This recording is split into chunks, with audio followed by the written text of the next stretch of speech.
by as much as 85 cents, 90 cents a gallon. They want to force you into an electric vehicle while our power grid can't even handle a summer heat wave.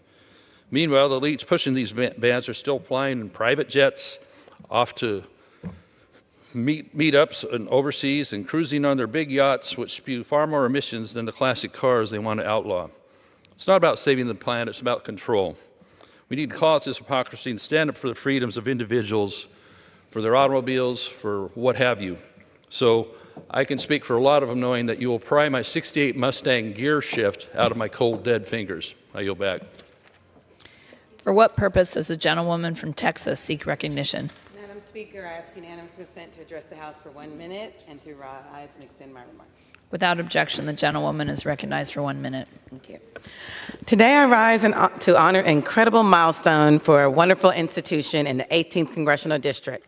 The Community of Faith Church, which was founded after the vestiges of slavery, is celebrating 150 years of faith, service, and community impact. Founded in 1873 by the Reverend Jack Henry Yates, a former slave who defied the odds and went on to establish businesses, schools, churches. This congregation has a rich history of perseverance and resilience. From its humble beginnings as Mount Pillow Missionary Baptist Church to a relocation during tumultuous times, it is now under the leadership of Bishop James Dixon II and has become a beacon of hope and transformation in our community.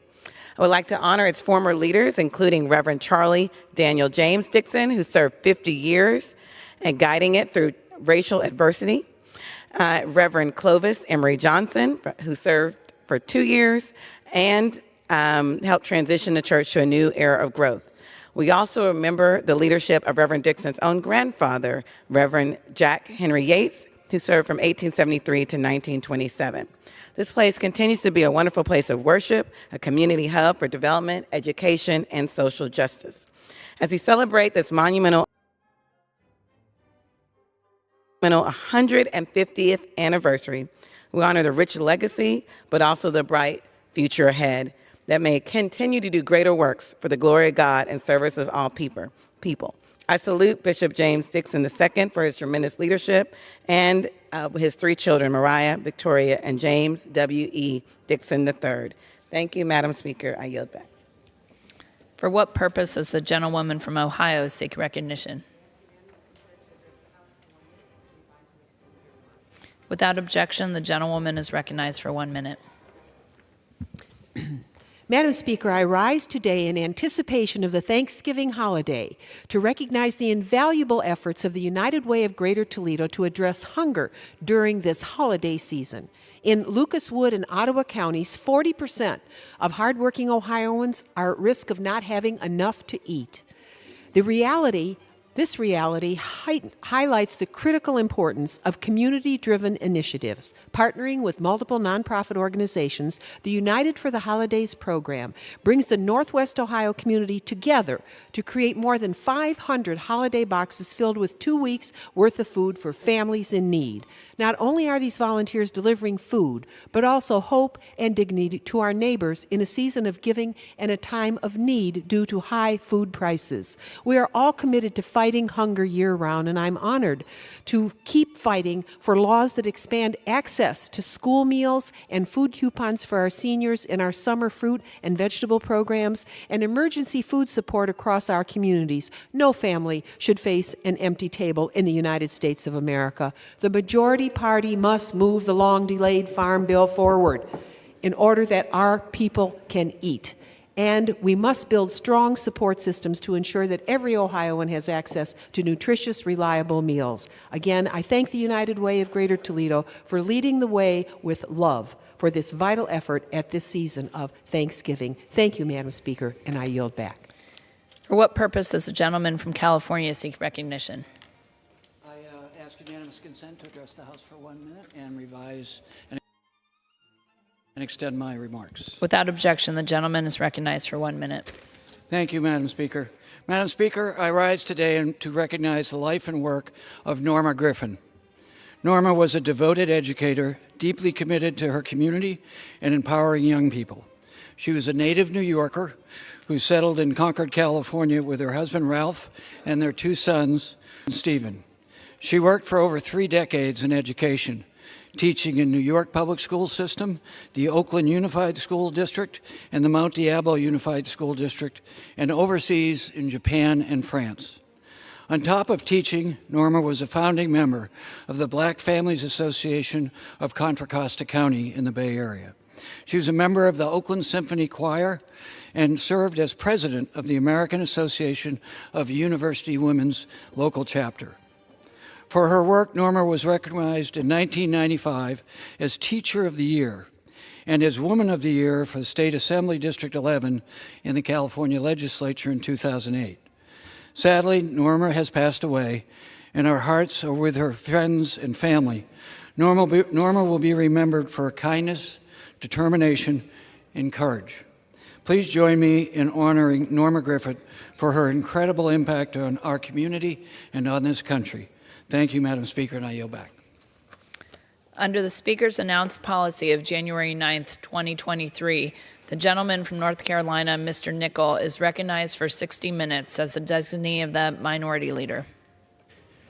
Thank you, Madam Speaker. I rise today to discuss the urgent need for Congress to act to end partisan gerrymandering in the United States. The Fair Maps Act is a bill I've authored. I'm going to talk about that today, but this is a huge problem for the U.S. Congress. Glad to have the chance to speak about this today. I'm joined by one of my outstanding colleagues from the great state of North Carolina, Congresswoman Kathy Manning, and I would yield to my friend from North Carolina. Madam Speaker, I'm going to yield to my friend and colleague from the great state of Ohio to speak on this issue. And I yield her as much time as she may consume. I thank the gentleman for yielding to me and really want to thank him, first of all, for his Fair Maps legislation. Ohio is the poster child for unfair maps. And if you look at a state that voted twice for President-elect Trump and twice for President Obama, you would think that, for example, if the state has 15 members, that it would be 8 and 7. You sort of try to divide it equally because we have 15 members of Congress from Ohio, and what's fair is fair. But what's happened in Ohio, because of a veto-proof legislature due to gerrymandering in Ohio, in both chambers, what happens is that out of 15 seats, our side of the aisle in Columbus, what they did down there, we have only 5 Democrats out of 15, only 33%, not 50% out of the 15. You say, well, to be fair, if you have 15 seats, maybe it should be 8 and 7, you know, but to give us equal voice based on the public's right to full representation. So Ohio is really the poster child for radical gerrymandering. Recently, the poll showed that 3/4 of the people of Ohio wanted reform, and they wanted to set up a special independent commission to draw the districts in Ohio. So the vast majority of people wanted change. But what happened? In Ohio, that issue was put on the ballot, but the Secretary of State, who's been part of this veto-proof one-party rule in Ohio that has become corrupt, actually. Ohio is an extremely corrupt state right now, I'm sad to say. People have gone to prison, and more will go to prison because of absolute power corrupts absolutely, including in gerrymandering. So there was this initiative that was placed on the ballot, that the people voted to put on the ballot. But what did the Secretary of State and Attorney General in Ohio do? They wrote a gerrymandering proposition that was placed on the ballot that took up 3 pages. And when the people went in to vote, just reading that on these computers that we vote on now took so much effort, the measure failed by a small margin because they were afraid. They didn't know what it was exactly, And it was made so complicated. So in Ohio, study Ohio as a classic case of hurting the people and not giving fair representation. So I just wanted to place that on the record so that those who are listening across this chamber, across the intelligent media in our country, and the people of Ohio could hear this, because they are not being represented fairly and voices are being suppressed. And that really goes against the very principle of one person, one vote, one person, one mind, to be able to have all of those views properly reflected. So I want to thank the Congressman for introducing the Fair Maps initiative and focusing on this really critical matter of democratic voice for the people of the United States of America. I yield back my time, but I can't compliment you enough. I'm proud of your work, and thank you for doing this. I'm grateful to my colleague from the great state of Ohio, a true champion for Ohio families. And Madam Speaker, I'm going to talk about this a lot today, but in 1984, we had 190 members elected to Congress in split-ticket districts. These are districts that voted for a president of one party and a member of Congress for another. This election, it looks like we're just down to 13. Representative Capter was one of those and has a great story to tell. And now I'm very glad to yield to my friend from North Carolina, and I yield the distinguished gentlelady from North Carolina as much time as she may consume.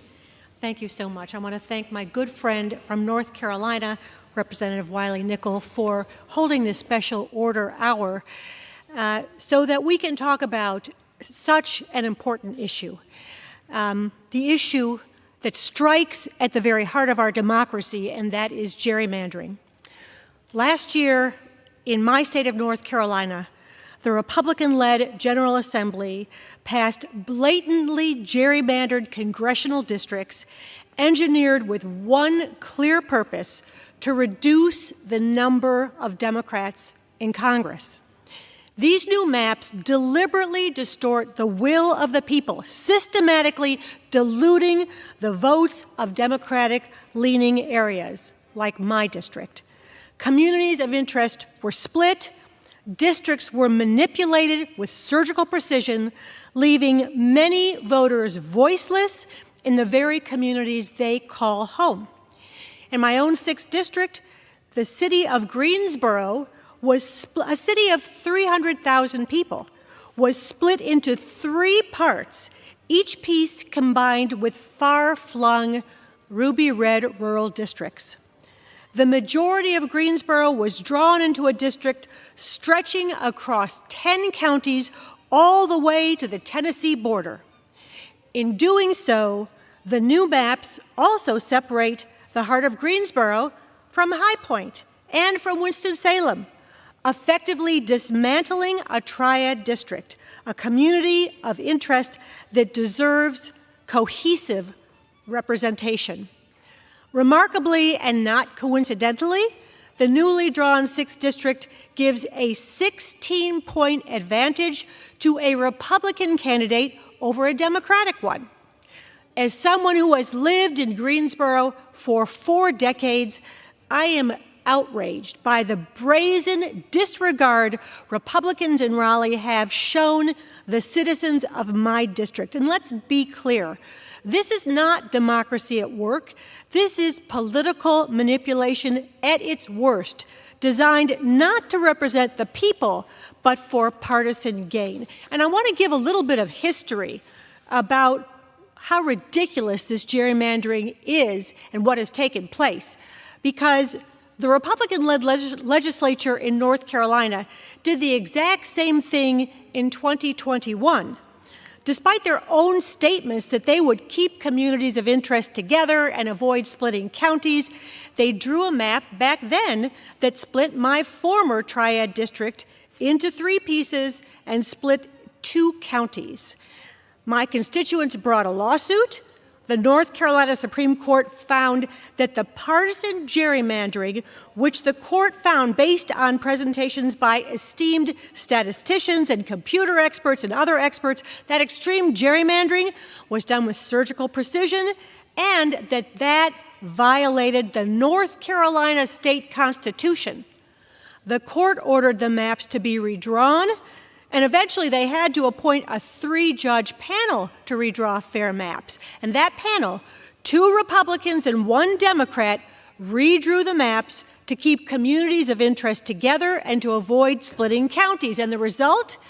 In a truly purple state, where voters have just elected, well, I'm going to come back to that. In a truly purple state, the voters elected 7 Republicans and 7 Democrats to the U.S. House of Representatives. Now, that was in 2021. So what happened to those same maps in 2023? Well, that same North Carolina Supreme Court that found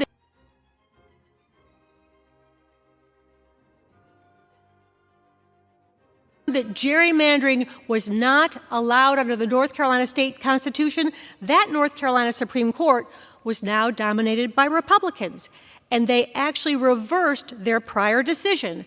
They decided that extreme partisan gerrymandering is just fine in the state of North Carolina.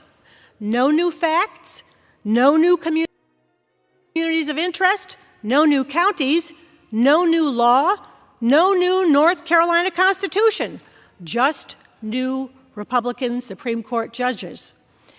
And the result of those new maps, drawn with no guardrails by our Republican-dominated General Assembly, well, North Carolina, the state that just elected a Democratic governor, a Democratic lieutenant governor, a Democratic attorney general, a Democratic secretary of state, and a Democratic superintendent of public instruction, will next term have 10 Republicans and only 4 Democrats in the House of Representatives. Thanks to the hypocrisy of our Supreme Court, the elected officials of our state have decided who they want to represent, rather than allowing the voters to decide who they want to represent them. In a democracy, the voters should choose who represents them, not the other way around. That's why I was so proud to join my fellow North Carolinian Democratic delegation colleagues, including Congressman Wiley Nickel and Jeff Jackson, whose seats were also targeted by the partisan Republican gerrymander, to introduce the Redistricting, Transparency, and Accountability Act. And thank you to my colleague, Representative Wiley Nickel, for that legislation. The legislation goes after the partisan, secretive redistricting process which in North Carolina Republicans used to overhaul the balanced fair maps that I described earlier that were in place for the 2022 election by enhancing public input and increasing transparency in the map drawing process. The maps this time around were drawn in secret with no legitimate public input. Additionally, I'm proud to co-sponsor the Freedom to Vote Act, which seeks to put an end to partisan gerrymandering once and for all. This critical legislation will ensure that all North Carolinians, Republicans and Democrats alike, have the right to fair representation. While these gerrymandered maps will prevent me from continuing to serve my constituents in Congress, the fight for fair districts is far from over. And I want to take a moment to thank the hundreds of constituents who have called me, texted me, written letters, emailed me, stopped me in the public streets to tell me how disgusted they are by the extreme partisan gerrymandering that will prevent me from continuing to represent them. I appreciate their support. I want them to know what a true privilege it has been for me to represent them and the communities I love so much in the 6th District of North Carolina. I will continue to stand with all those who fight for a system where every voter's voice is heard and every vote truly counts. Thank you. With that, I yield back. Thank you so much to my friend and colleague from North Carolina. She deserves to have a fair shot to come back to Congress and the ability to continue representing her constituents. She was robbed by partisan Republicans in the North Carolina General Assembly who gerrymandered our state with surgical precision. And this is a huge problem, not just for North Carolina, but for the entire rest of the country. Voting rights have been under the legislative microscope for years now, with threats to roll them back and add obstacles for voters who want to cast their ballots. Madam Speaker, I firmly believe voters should choose their politicians. Politicians should not choose their voters. North Carolinians deserve a fair and transparent electoral process that ensures that every voice and every vote is heard and accounted for. This shouldn't be a partisan or political issue. It's about fairness. And in states and in places where voters have a choice, where they are allowed to put ballot initiatives on the ballot, they vote overwhelmingly for fair maps to bring balance to the U.S. Congress. But the fact of the matter is 90% of the people in this Congress come from districts that are gerrymandered or safe seats for Democrats or Republicans. Less than 10% of the seats in this body are in seats like the one that I won in 2022 that are truly competitive, that could go either way. That's what gerrymandering has done to this Congress and to this country. We are on track, Madam Speaker, to be the least productive Congress in our nation's history. And if you want to point your finger on one thing, it is 100% partisan gerrymandering, which is wrecking our democracy, it's wrecking the U.S. House of Representatives, and it's far past time that we end this practice. This, for me, is a personal issue. It's why I got involved in elected office. As a former staffer for President Obama, I traveled all over the country, all over the world with him during his first term in office and his first campaign. And when he left office, like many, I was sad. I was tuned in for his farewell speech, where he said, if you want to fix the way things work in Washington, grab a clipboard, get moving, get organized. I took those words to heart and grabbed my clipboard and was elected to the North Carolina State Senate in 2018. And as he left office, President Obama said, the one thing that we have to fix in this country to bring politics back to the center is to end partisan gerrymandering. He's continued to be a leading voice on this issue, putting his time and attention towards ending partisan gerrymandering. It was one of the main reasons I put my name on a ballot back in 2018 to run for the North Carolina State Senate. And then, as I was elected to the Senate, I continued to work on this issue in North Carolina. Top issue for me was voting rights and making an end to partisan gerrymandering in the great state of North Carolina. In the state Senate, I served on the North Carolina Senate Redistricting Committee, where I got to see firsthand how Republicans targeted communities of color with surgical precision as they drew maps that disenfranchised voters across the state. I saw firsthand how the process works and the way that politicians picked their voters instead of allowing voters to choose their politicians. They circumvented the transparency that came with drawing fair maps. I spoke out against partisan gerrymandering as a state senator over and over, and joined with so many others, Democrats, Republicans, and independents in North Carolina, to outlaw this practice. And then I was reelected again to the North Carolina Senate. We continued to fight on this issue. In 2021, a 4-3 Democratic court, our Supreme Court in North Carolina, drew fair maps for North Carolina. They responded to partisan gerrymandering from Republicans in the legislature, but they didn't draw Democratic maps. They didn't draw Republican maps. They drew fair maps. They drew maps that, in all likelihood, would have elected 7 Republicans, 6 Democrats, and 1 seat that could have gone either way. That was the seat that I won. That's North Carolina's 13th district. But in a 50-50 state like North Carolina, a true purple state where, we elected Donald Trump in the last election, but we elected a Democratic governor and Democrats up and down the ballot, you would expect to have 7 Democrats and 7 Republicans. That's what North Carolina sent for the 118th Congress. 7 Democrats, 7 Republicans. We won a Republican-leaning seat. It was an R+2 seat. Could have gone either way, but the best ideas won at the ballot box. And right now, we have maps that are fair. This is the current map right here. You can see 7 Democratic seats, 7 Republican seats. There's North Carolina's 13th district right there. And you can see this is what maps look like. There's no packing and cracking. These are maps that represent communities of interest, that represent the state, that allow voters to have a real choice in who they send to Washington. This is what maps should look like. Again, this North Carolina's 13th district, by some accounts, was exactly in the middle of the U.S. Congress. One of the most fair districts in the country, a competitive district where every vote was critical to our election. We won by 10,000 votes. It was a close election, but we were able to do it in a fair map. And again, we got to have a real debate over the best ideas. Whose party had the best ideas? And the best ideas won.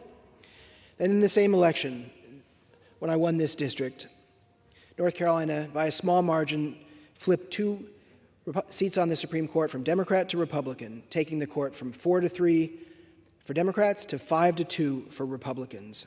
And they have proven over and over again, this extreme partisan MAGA court, that they are nothing more than rubber stamps for a MAGA Republican legislature. In February, after the 2022 election, the North Carolina Supreme Court relied on a rarely used procedural rule to rehear the 2022 partisan gerrymandering case, Harper v. Hall. And they took the incredibly unprecedented step of reversing its prior ruling on April 28th. The dissenting opinion authored by Justice Michael Morgan charged the majority with improper motivations and willful blindness. Now, Madam Speaker, I'm very, very glad and very grateful to be joined by our Democratic leader, Hakeem Jeffries, who I understand is here to join and put his voice behind this incredibly important piece of legislation, this incredibly important push. And as I yield my distinguished colleague from North Carolina as much time as he may consume, I will just say this. It looks like we are on track to have a 220 to 215 Congress. The 3 seats that Republicans gerrymandered in North Carolina with surgical precision are going to be the difference in this election. There's still a few more votes to count, but that's where I expect we will land. A 3-seat majority for the Republicans. Had North Carolina had the chance with fair maps to send Democrats back, it would be a 7-7 delegation, and I would be addressing him as Speaker Hakeem Jeffries. With that, I yield as much time as he may consume. I thank the distinguished gentleman from North Carolina, Representative Wiley Nickel, for yielding and for his leadership on this incredibly important issue around prohibiting extreme partisan gerrymandering across the country and certainly in the great state of North Carolina. And I want to thank Representative Wiley Nickel for his extraordinary leadership in this Congress. I want to thank Representative Kathy Manning for all that she's done to combat anti-Semitism and on many other issues throughout her time in Congress. And I want to thank Jeff Jackson for his leadership and certainly congratulate him on his continued journey as a public servant as the next Attorney General from the great state of North Carolina. 3 extraordinary public servants who were elected by the people, but then unable to continue to serve, not because of any decision made by the people of North Carolina, but because of extreme partisan gerrymandering by far-right extremists in the North Carolina legislature and this MAGA North Carolina Supreme Court. It's an extraordinary thing. As Representative Nickel has indicated, the people of this great country should determine who represents them. We shouldn't have representatives, so-called representatives, making the decision as to the people that they'll represent. There's been a lot of talk in the aftermath of this most recent election about an extraordinary, overwhelming mandate. Let's just look at the state of North Carolina. Congratulate the incoming president on his success in North Carolina. Close race, but on his success in North Carolina and in every other battleground state. But in that very same state, every single Democrat running statewide for a constitutional office won, proving the point that North Carolina is an evenly divided state. It's a 50-50 state. That should be clear to anyone. And when fair maps were drawn in advance of the 2022 election, the North Carolina congressional delegation, upon the success of Representative Wiley Nickel in an evenly divided district, was 7 Democrats and 7 Republicans. That's the will of the people of North Carolina. It makes sense in an evenly divided 50-50 state. But because apparently far-right extremists in this country aren't convinced that they can win elections on their own or even hold the United States House of Representatives on their own, decided to rip away 3 seats from the people of North Carolina through extreme partisan gerrymandering. And it's interesting, I hadn't fully thought about that because we're still counting votes, but as Representative Nickel indicated, Democrats are on their way to perhaps 215 seats in the 119th Congress when every single vote is counted. In California, House Republicans will have 220 seats. By the way, that's the smallest majority of any incoming party, Democratic or Republican, since before the Great Depression. What mandate? It's an evenly divided House of Representatives. The people of this country want us to work together, which we're willing to do. Find bipartisan common ground on any issue, whenever and wherever possible, to make life better for the American people and deliver real results for hardworking American taxpayers. At the same period of time, we'll push back against far-right extremism whenever necessary. But it's interesting that this so-called overwhelming mandate wouldn't even have yielded a majority in the House of Representatives if it wasn't for the extreme partisan gerrymandering that took place in the great state of North Carolina. I thank Wiley for raising this issue because it should shape how we proceed in the next Congress. Find bipartisan common ground together to get things done, because there is no mandate to enact far-right extremist policies in the United States House of Representatives, or, by the way, anywhere in this country. That's the reality of this most recent election. And I thank Representative Nichols for his leadership, his service to the people of the great state of North Carolina, to the Congress, and to the country. I know that the great representative from North Carolina is not finished in his public service journey, and we look forward to the best being yet to come. I yield back. Madam Speaker, you heard it there. I have voted in my 2 years in Congress for Hakeem Jeffries 19 times for Speaker of the House. I had very much hoped to be able to once more vote for him for Speaker of the House. Unfortunately, partisan gerrymandering has robbed the voters of that choice, and I did not run for re-election. But we have an incredibly important issue here before us in the U.S. House of Representatives. And going back to North Carolina and how we got to this point in our state, the North Carolina Supreme Court, in an incredibly rare procedural rule, they decided to rehear a case that had already been decided. And the only reason they decided to rehear the case was because the election changed the composition on the court. Unprecedented.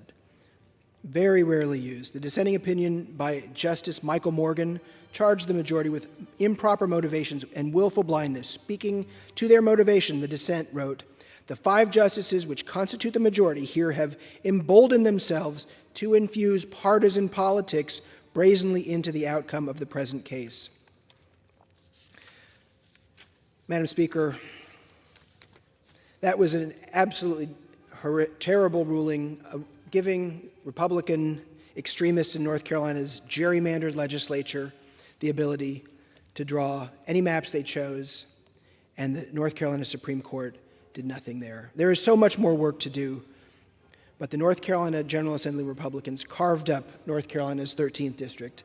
And as you can see here, this is the current map that our rubber stamp Supreme Court allowed, that is now sending 71% of the seats in a 50-50 state to Republicans. And it was almost 79% if Don Davis hadn't won in a Trump district by just a little bit. This is a 10-4 delegation you can see. You can see North Carolina's 13th district, not connected by any real road or actual way to get there, but only by the colors of a map, going all the way around the triangle in an obvious partisan gerrymander. This is not a fair map, Madam Speaker. This is a map where politicians have chosen their voters instead of voters choosing their politicians, giving Republicans 3 extra seats in the 119th Congress that they would not have had there been fair maps. And again, while the votes are still being counted, I believe we will end up at 220 Republicans, 215 Democrats.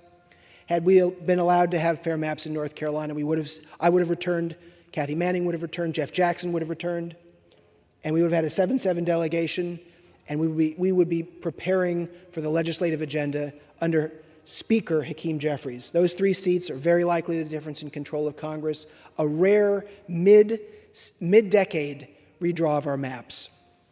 It's wrong, and we need to do something about it. Now, as we see, this is another example of extreme partisan gerrymandering, but it happens all over the country. We look to Texas and Florida and Tennessee, and again, North Carolina, extreme gerrymanders. Legislators hand-picking their own voters and predetermining the outcome of our elections before they even happen. And, Madam Speaker, we have gotten this down to a science. It is with surgical precision that maps can be drawn. And you know, if you draw a map a certain way, you can be guaranteed, you can be sure of the outcome. If you take it out of the middle range of a 45% to 55% district, which I'll get into in a little bit and have a chart for that. Now, I'm going to talk about folks in North Carolina who have had continuous redrawing of their maps. We are the most litigated state in the country. We continue to spend more and more money fighting over maps instead of allowing nonpartisan independent redistricting, which is the goal of the Fair Maps Act. But folks have seen a change of representation 4 times in the last 10 years in many districts because of Republican gerrymandering in the North Carolina General Assembly. Now, courts threw out electoral maps drawn by the legislature 3 times in the past decade due to gerrymandering. That's in 2016, 2019, and 2021. But again, North Carolina is a 50-50 state. It is not fair to force a 10-4 map on the voters. And again, this very easily could have been 11-3. If Don Davis hadn't run such a tough campaign, that would be 79% of the seats for Republicans, again in a 50-50 state, which you heard before. North Carolina in the last election, it gave its Electoral College votes to Donald Trump, but it gave Democrats votes for the North Carolina Supreme Court, for Superintendent of Public Instruction, for Secretary of State, for Attorney General, for Lieutenant Governor, and for Governor. We are a true 50-50 state. We deserve to have fair maps. And these maps that you see here target African American voters with surgical precision to diminish their voting power. They're clearly unconstitutional. We have lawsuits going on right now. We have seen success in southern states on racial gerrymandering. I expect and hope that this map will be changed because it is not a constitutional map. It is not a fair map. And those lawsuits are ongoing. We're going to fight for fair maps. We're going to continue fighting to end partisan gerrymandering and to protect the right to vote for every single North Carolinian. Now, gerrymandering in nearly every state, partisan gerrymandering has been a tool used by politicians to manipulate the outcomes of election. It doesn't matter who's doing it. If partisan gerrymandering is wrong, whether it's Democrats doing it or it's Republicans doing it, it's bad for our democracy. It's bad for the United States Congress. And there are some states, not many, where Democrats gerrymander with surgical precision. It leads to hyperpartisanship, increased polarization, and it disenfranchises voters. We need to end the practice. We need to put in place nonpartisan and independent redistricting commissions. And we can do that by removing the ability of politicians to draw lines in their favor We can restore fairness and ensure that voters are the ones choosing their politicians and not the other way around. Now, I have in front of us here a map, a chart with 140 dots. We've got 14 congressional districts in North Carolina. We are an even 50-50 state, 50% Democrats, 50% Republicans in terms of this map right here. And if you have the power to decide how you draw the maps, you can do it any way you want. We can easily see here a map where you give 4 of the blue dots to Democrats, 6 to Republicans. It's a pretty safe Republican seat. You do it again here, again, 6 to 4. Again, you do it here with this one here, and then we got this one here, and then this one here, 6 to 4. Again, then you want to draw a Democratic seat, packing and cracking. You go 2 of the red dots, 8 of the blue dots. And you do this over and over, and you get a map that would send 4 Democrats, 10 Republicans to the U.S. Congress. Again, 6 and 4. 6 and 4. 6 and 4. And again, you can do it over and over, and the outcome will be the same. If you have the ability to do it, you can predetermine the outcomes. Next chart. And again, you can see it right here. This is what it looks like, 4 to 10. And this last one here could have gone either way. And so how does that work? What does that look like when you draw a map a certain way? From what we've seen here, this is what North Carolina looks like in the congressional elections that just happened. You see 10 safe Republican seats outside of this middle competitive zone that I want to talk about. 3 Democratic seats accomplished through packing as many Democrats as possible into 3 congressional districts. And then another one that was a 50-50 seat. This is Don Davis. It's a district that Donald Trump won, we believe. You know, the votes are still being finalized. This is a 50-50 seat. Could have gone either way. This allows 71% of the seats for Republicans. Could have been 79% if Don Davis hadn't won by just a little bit.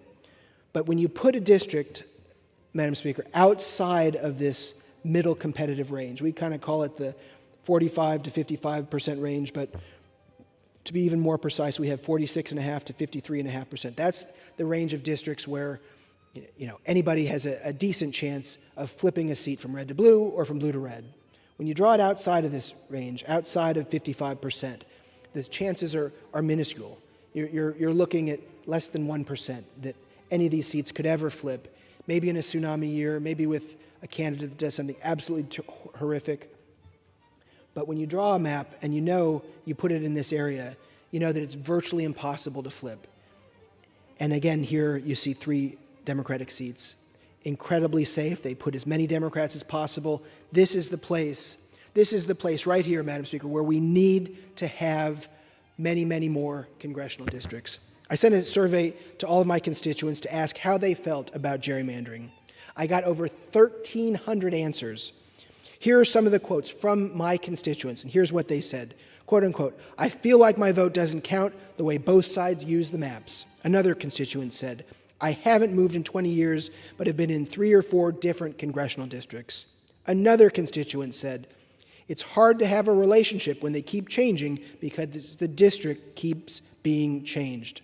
Another constituent said, "Since moving to North Carolina in 2015, I believe we have been in at least 3 different congressional districts. It has become frustrating and confusing." Another constituent said, "I don't feel like I'm accurately represented." Another said, "Having my district number change is confusing." Another said, "Makes me feel distrustful of my representatives." Another said, "Not sure what's going on, we need transparency." Another said, "It decreases trust that representatives have citizens as their top priority." Another said, "It adds to the dirty politics stereotype." And another said, "Political races have become very non-competitive." Certainly have if you're outside of that range. Another said, once elected, they only care what their party wants. And lastly, another said, it makes me feel like my vote doesn't matter and reduces a desire to engage with elected officials since I don't feel like my representatives truly represent me. They used words including distrust, confusion, unrepresentative, and extreme over and over and over as you see the word cloud of the responses from my constituents who wrote in about their thoughts on this. Now, I think it's important as we're talking about North Carolina to explain where we are as a state. In order to change our Constitution to require fair maps, there's no way that, that citizens can put something on the ballot. The only way to get something on the ballot is to have 60% of the State House and the State Senate agree to put an initiative on the ballot. And when you have partisan gerrymandering, extreme partisan gerrymandering, gerrymandering legislative districts as well as congressional districts, it's virtually impossible to ever allow Democrats to get to 60% under these partisan gerrymandered maps. So we can't put anything on the ballot.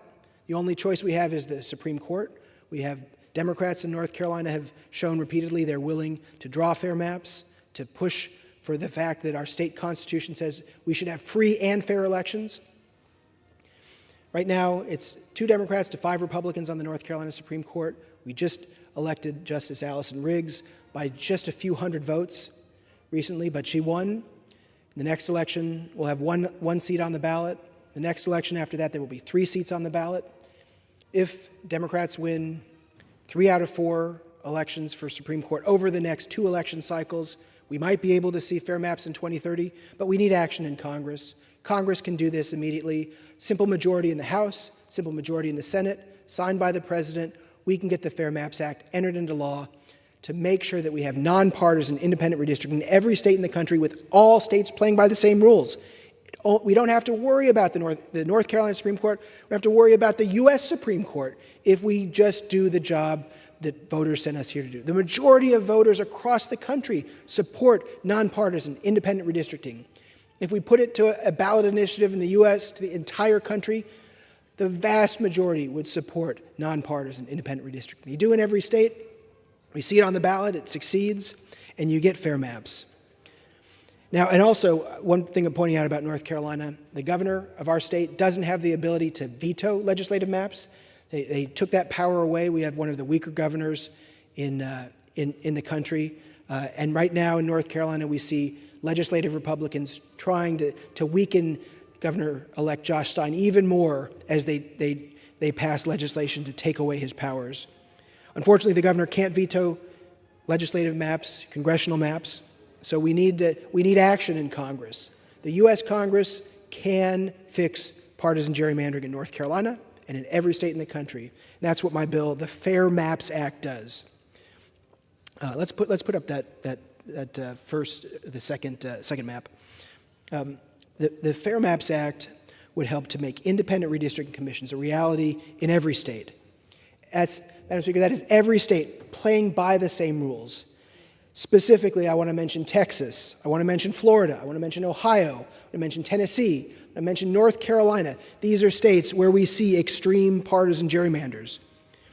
The number of truly competitive districts and responsive members of, responsive districts in Congress is declining. It leads to more polarization and less willingness to work across the aisle and to do what's right for our nation. It's why we are on track to be the least productive Congress in our nation's history. There's no incentive to work across the aisle. As I stand here, it is so incredibly easy to reach across the aisle. It's not a large space. You can just put your hand across and shake hands and actually do the right thing for folks. So what does that mean? What would the Fair Maps Act do for North Carolina? What would it do for the country? So we analyzed this and we looked at the numbers, and right now anybody will say we have less than 40 seats out of 435 seats in the U.S. House of Representatives that are competitive. The other seats, the other 90% of the seats, guaranteed to go to whoever wins the Democratic primary or the Republican primary, almost without exception. So we took this issue to the experts at Duke University, and we said, all right, if my bill, the Fair Maps Act, were to become law, what would that do? What would that do for this chamber? What would it do for the people who serve here in Congress? less than 40 right now. They said if the Fair Maps Act were law and every state, including Texas and Illinois and Tennessee and Florida and Texas, had to draw fair maps, we'd double the number of competitive seats. We'd go from 40 to 80, where the voters are the ones picking their representatives, where more members of Congress will be forced to do the right thing by working across the aisle to get things done. And now, Madam Speaker, there are many amazing members here who do what's right. They love their country, whether they're Democrats or Republicans in safe districts. But they're not incentivized to do it. And the voters, they don't like a member's position on ending gun violence. They really don't have a way to make their voice heard because the districts are overwhelmingly Democrat, overwhelmingly Republican. It's a big deal. My bill, the Fair Maps Act, would double the number of competitive seats in the U.S. Congress. And again, we see constituents all over the country who are gerrymandered, finding they have new members every election, and they don't know who represents them. In the last election, again, we saw what happened in North Carolina. 4 Democrats, 10 Republicans. But when we take politicians out of the process completely, we have better results. We have more fair elections. We have competition to get here. And it's been tried and it's worked successfully in other states. We see great examples in Arizona and Colorado, where independent, nonpartisan redistricting commissions have been able to draw fair maps. And you have responsive districts that change with the will of the people. The voters are the ones who should be deciding who serves in this body, not partisan Democrats or partisan Republicans trying to add an abnormal number of members to these states. So we need more legislative action. We need to make it easier, not harder, for eligible voters to make their voice heard. In Congress, there's a lot we can do to make it easier for people to vote and to participate in our democracy. I helped introduce the North Carolina Redistricting Transparency and Accountability Act, a bill that would establish transparency and accountability requirements for congressional redistricting processes. And I'm proud to support the John Lewis Voting Rights Act and the Freedom to Vote Act, which would end partisan gerrymandering, expand voting by mail, protect early voting, help get big money out of our elections, combat dark money, support election integrity, and make additional reforms to improve ballot access. And as I stand here, I'm again brought to the very simple conclusion here. We are on track to be the least productive Congress in our nation's history because there's no incentive for Democrats and Republicans to work together because there are so few competitive districts. Ending partisan gerrymandering would do so much to change this body. Again, 90% of the members here are in safe seats. All they're focused on is winning their Democratic primary or their Republican primary. Statistically guaranteed. If you're going to bet money on it, it's a great bet that if you're in a safe Democratic seat, safe Republican seat, you're going to be able to win. And hyperpartisanship has been fueled by gerrymandering. It creates a legislative body that struggles to address even the most pressing issues facing Americans. In this Congress, we have only been able to do must-pass bills, debt ceiling, continuing resolutions. We passed one budget. We were able to stand with our allies in Ukraine and Israel and Taiwan. But that's pretty much it. I was proud of some of the work that we've done. I worked on Fit 21, one of the biggest non-must-pass bills we passed to finally provide a regulatory structure for digital assets. I organized 71 Democrats to vote with my Republican colleagues. That was one example of working across the aisle to get something done, but there have been so few examples of that in this Congress. So few real accomplishments because of partisan gerrymandering and because of a Republican majority that's unable to get their act together, to do the work that they need to do. Again, we've seen chaos and confusion in this body, and it's been fueled by partisan gerrymandering.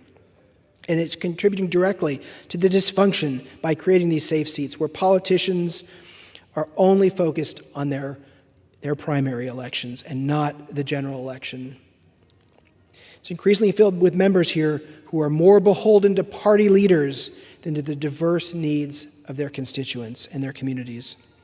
And Congress is failing to deliver because it's no longer designed to reflect the will of the people. It's designed to protect incumbents and perpetuate partisanship. If we want Congress to actually get things done, we need to fix this broken system. The Fair Maps Act is one way to start. By implementing independent, nonpartisan redistricting commissions, we can bring fairness and competition back to our elections so that the best ideas win at the ballot box. The best people serve in the U.S. Congress. This will send more responsive members to Congress to do what they're supposed to do, to work for the American people. And Madam Speaker, we are doing our best to understand how partisan gerrymandering has affected this election. But one statistic that I think is incredibly important is the number of split districts in the U.S. Congress. So what is a split district? A split district is a district that elects a member of Congress of one party and a president of the other party. So you look over the course of our history here in the United States, split districts used to be very common. We'd have voters picking Democrats and Republicans for different offices up and down the ballot. But that middle, those folks in the center have continued to decline, in part because of partisan gerrymandering and the extremism it's brought to the U.S. Congress. So in 1984, there were 190 members of this body who came to Washington in districts that elected a president of one party and a member of Congress of the other. So in this election, it's members who vote in districts that voted for Kamala Harris for president and a Republican for the House, or districts that voted for a Democrat for Congress and Donald Trump for president. So 1984, 190 split districts. 2004, 20 years later, we're down to just 58 split ticket districts in the U.S. House of Representatives. My election, 2022, just 23 members of Congress from split ticket districts. 17 Republicans, 6 Democrats.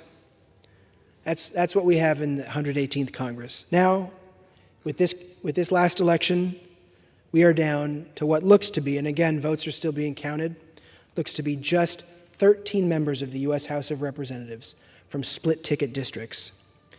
I know for sure that's Don Bacon and Brian Fitzpatrick. From Don Bacon and Fitzpatrick, those are two districts where voters sent a Republican to Congress, but Kamala Harris as their choice for the White House. And then Democratic districts were the rest, including members like Jared Golden, Marie Glausenkamp-Perez, Tom Suozzi, Don Davis, and others. But just 13. 190 40 years ago, down to 13 now.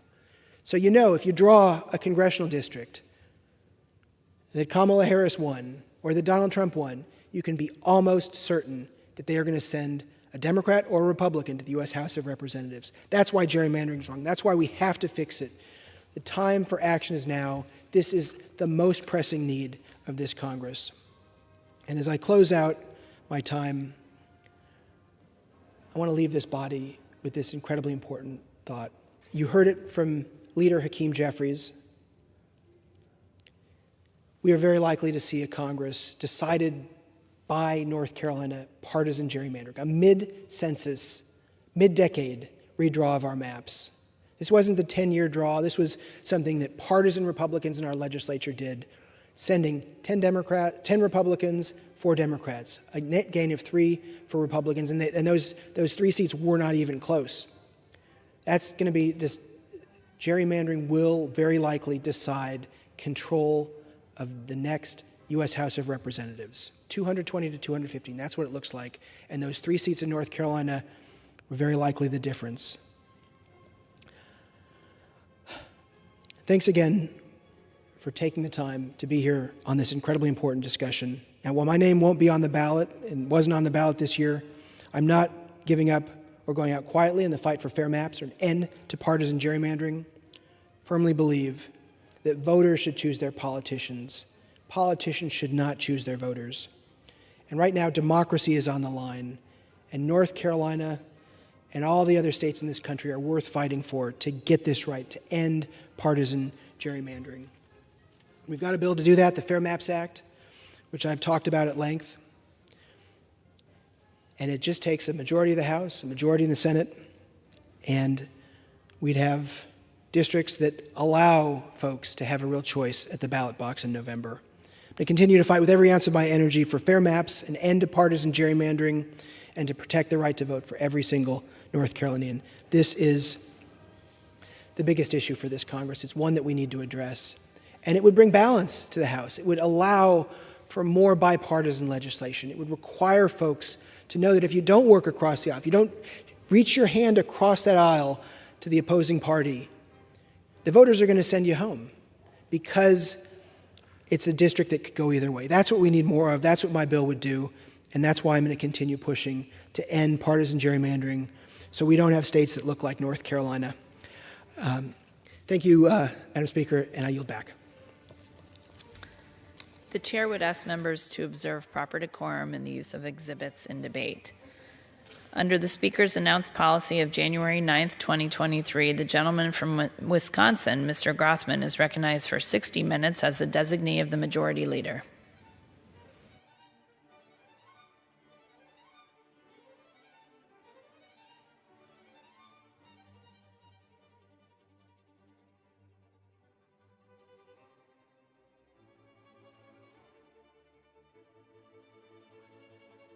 Speaker's announced policy of January 9th, 2023. The gentleman from Wisconsin, Mr. Grothman, is recognized for 60 minutes as the designee of the Majority Leader. I'd like to lead off by giving 10 to 15 minutes for my good friend from Kentucky, Congressman Hal Rogers.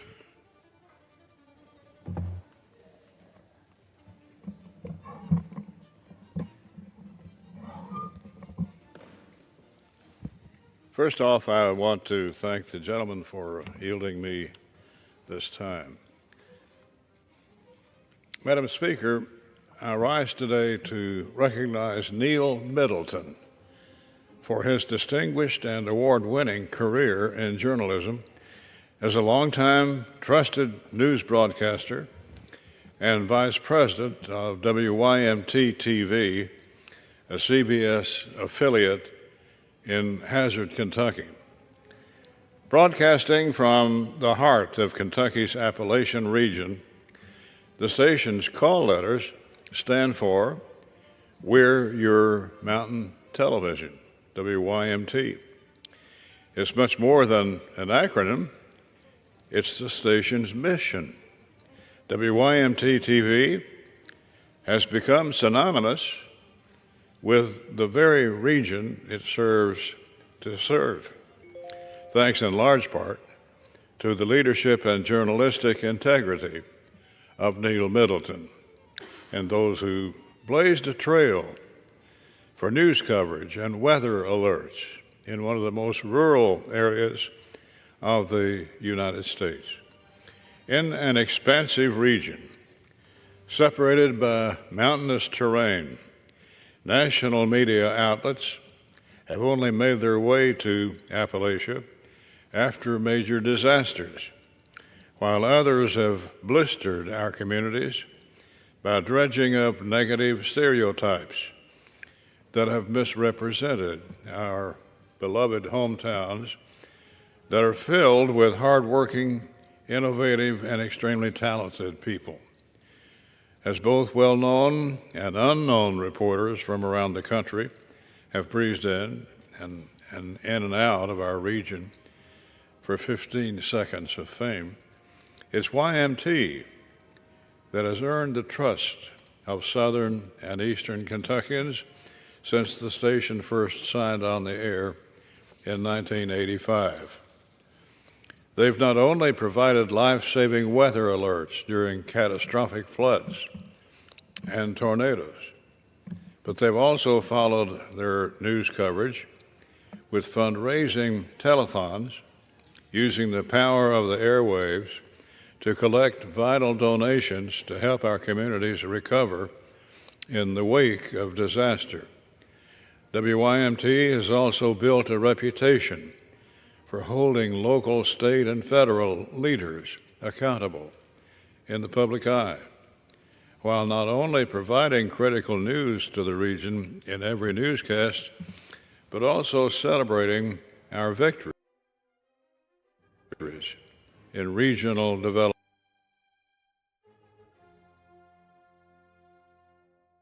and success. Thanks to their central location in the region, Mountain student athletes have had an exclusive highlight reel on the station's Sports Overtime program, swelling up pride through every rural county for student athletes who get little notoriety elsewhere. In fact, that's where Neil Middleton started his broadcast television news career in 1987, driving across the mountains from Harlan County every day to cover news and sports in southeastern Kentucky for WKYT TV in Lexington. Starting out as a radio DJ in high school, Neil worked his way up the ranks as a broadcaster, eventually taking over the helm of WYMT as vice president and general manager.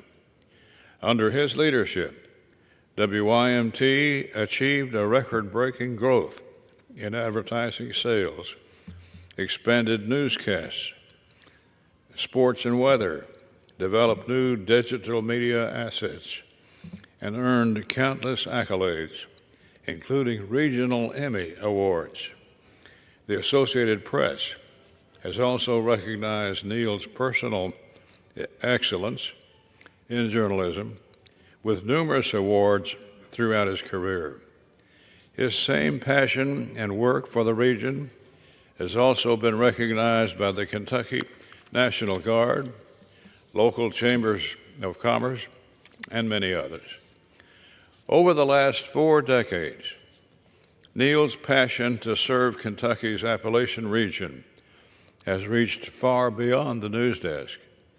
He has served as a board member for several organizations in the region, including the Center for Rural Development, One East Kentucky, Alice Lloyd College, Eastern Kentucky Pride, East Kentucky Leadership Foundation, the Challenger Learning Center of Kentucky, and the Kentucky Associated Press, among others. As Neil closes the chapter of his career at WYMT, I want to express my deepest gratitude for his unwavering commitment and loyalty to Kentucky's Appalachian region. With every breath, he has advocated for growth and development in the mountains, understanding the value of every investment here, and likewise, the pain of every opportunity set away from Central Appalachia. It's been an honor to work in tandem with Neil on many projects, including a hard-fought battle to add WYMT to satellite broadcasts in select areas to ensure local people have access to news and weather alerts close to home. Neil should take great pride in his efforts to make southern and eastern Kentucky a better place to live. Thank you. I yield back.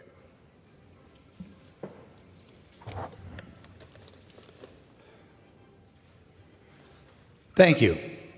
Well, it's been almost 2 months since Congress was back on the floor, and certainly a lot of things have taken place back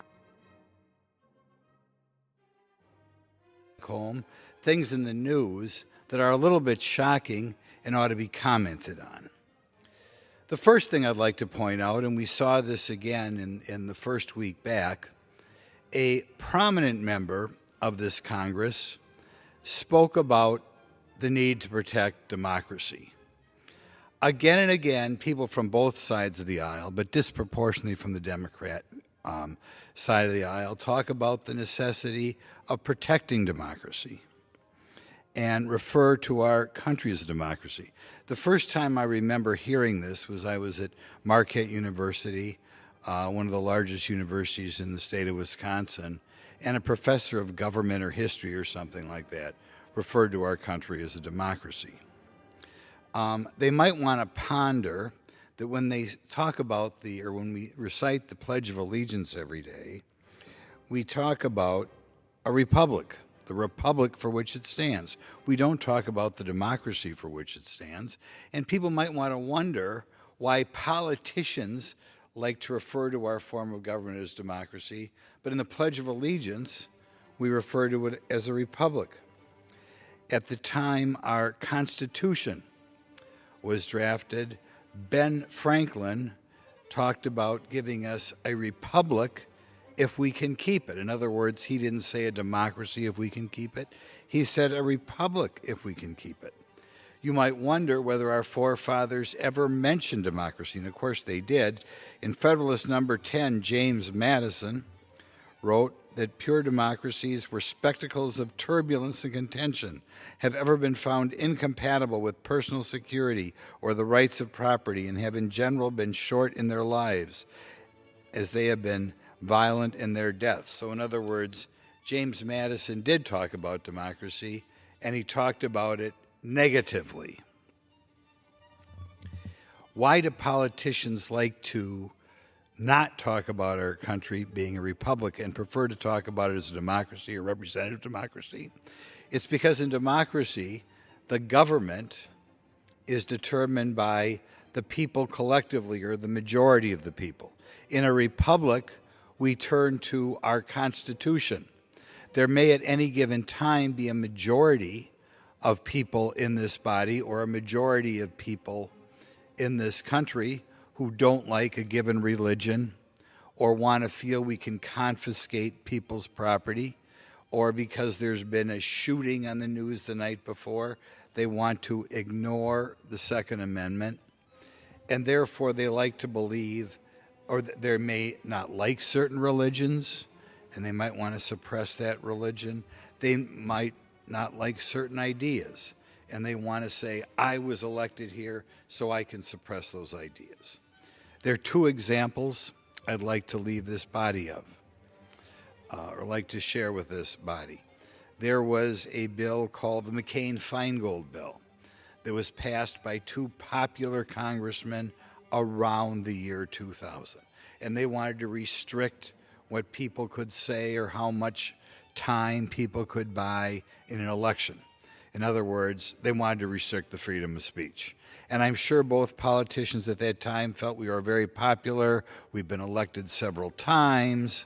We have the right to trample on somebody's free speech. And I certainly in election season would like there to be less, or would prefer there be less advertisements, less mailing going on. But the Supreme Court at the time had to lecture, and their McCain-Feingold bill passed. They had to lecture, in essence, Senator Feingold and Senator McCain, that we do not live in a democracy. We don't care whether you got 60 or 65% of the vote in your district. You do not have the right to say certain people cannot buy time on television or send out mailings.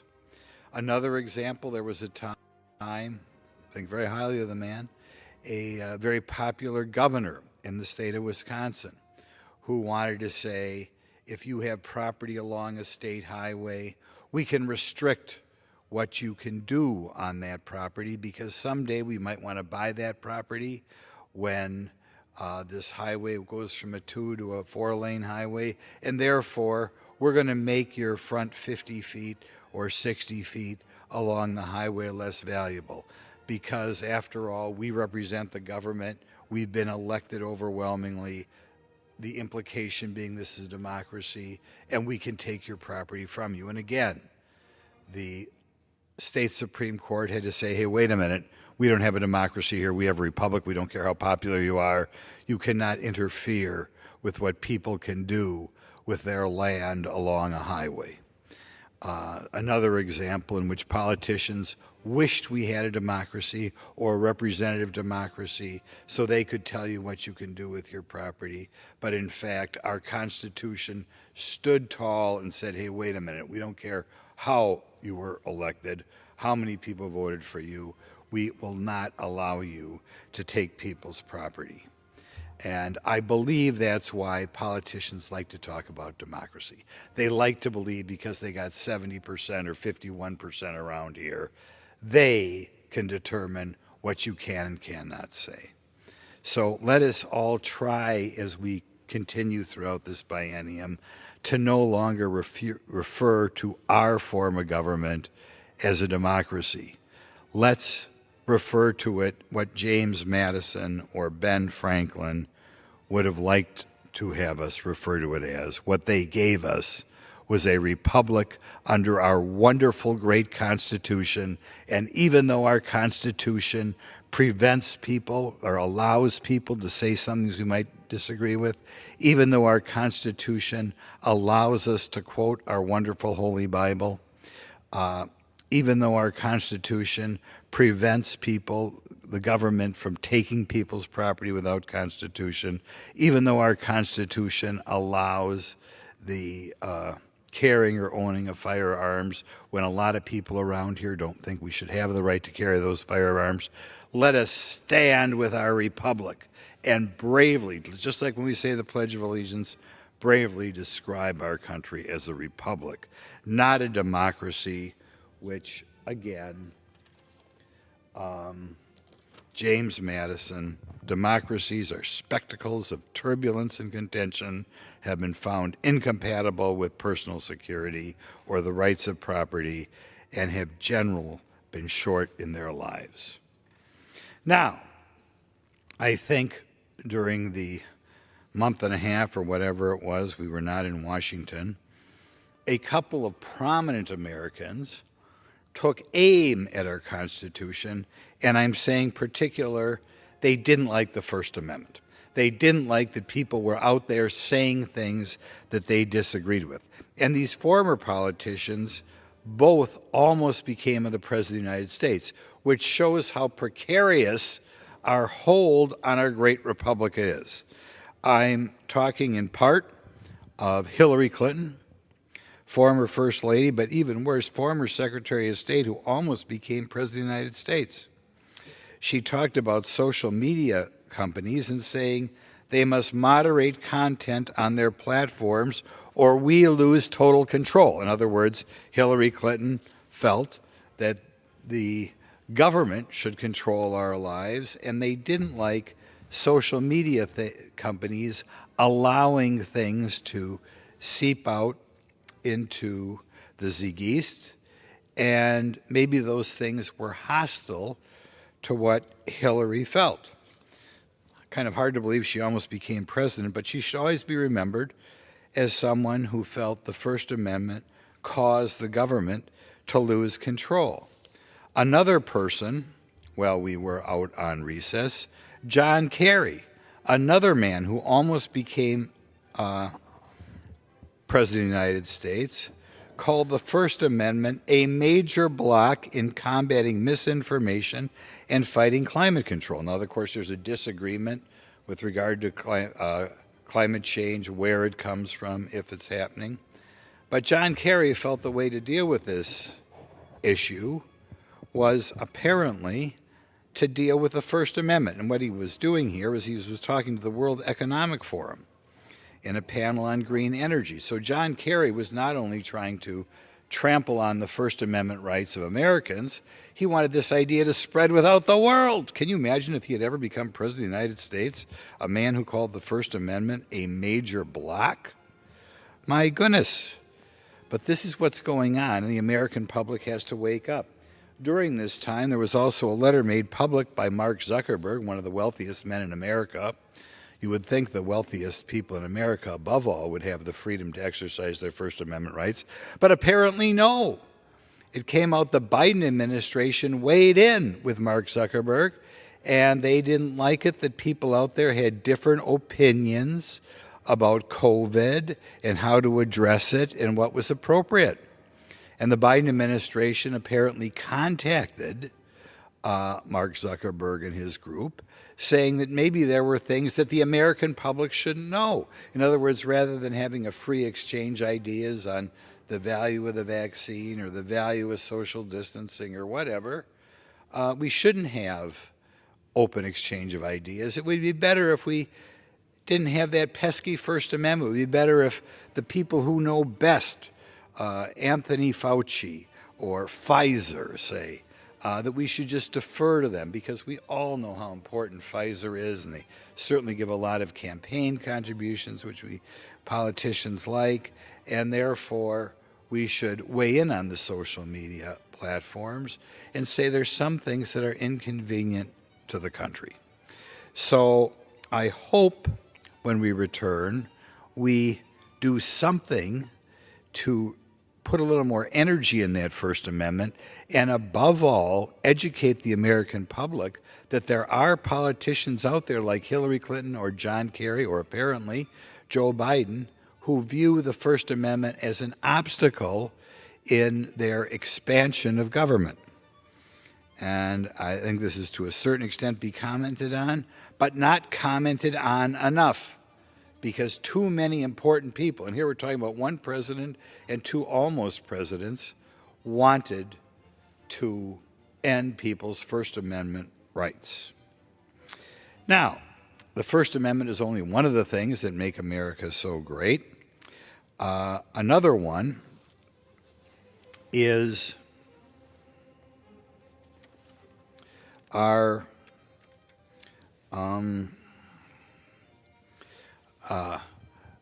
I think things referred to by Nikita Khrushchev and other communists who at the time wanted governments the exact opposite of what we have. We have a free country based on a republic in our Constitution, the Soviet, and based on, or anticipated to be a country for a moral and religious people. Under communism, we had a country aiming for atheism and a totalitarianism in which a government elite decides who we can work for and what goods are to be produced, and the degree to which we penalize people who say things that are not appropriately in line with what the government wants. In any event, Nikita Khrushchev in the 50s and early 60s, at the time the Soviet Union was kind of the center of communism, promised to someday take over the United States. And they'd take over the United States without firing a shot.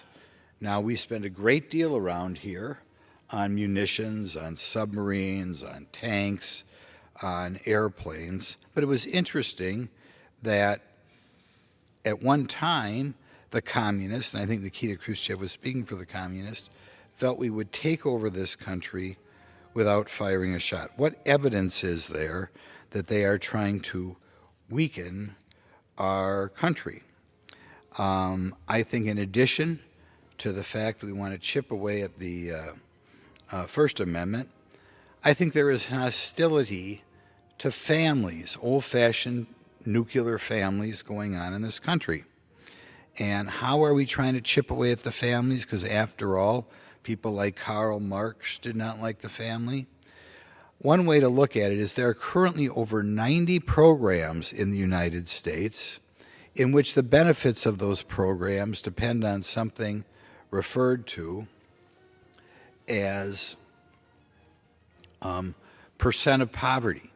And a percent of poverty calculation penalizes two-parent families, or at least it penalizes two-parent families if at least one of them is working a full-time job. In other words, it encourages one-parent families.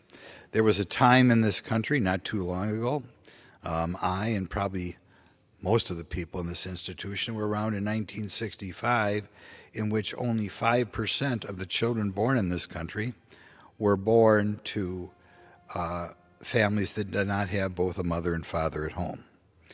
After building up over time over 90 programs in which it was difficult for this family to form, or easier, you get more money right away to have a family in which only one parent was there, we've worked our way up to a situation in which over 40% of the families, the child is born without both parents at home.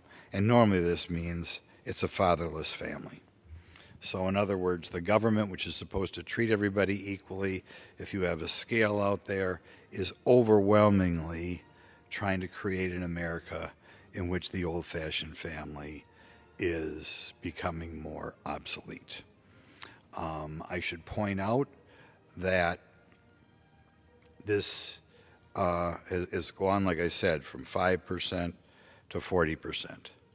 Programs that you are eligible for are things like SNAP or the food stamp program, the low-income housing program, the earned income tax program, the Medicaid health care program, things like the Pell Grant program, the TANF program, cash assistance, SSI disability program for the children, all are inducements not to form an old-fashioned family.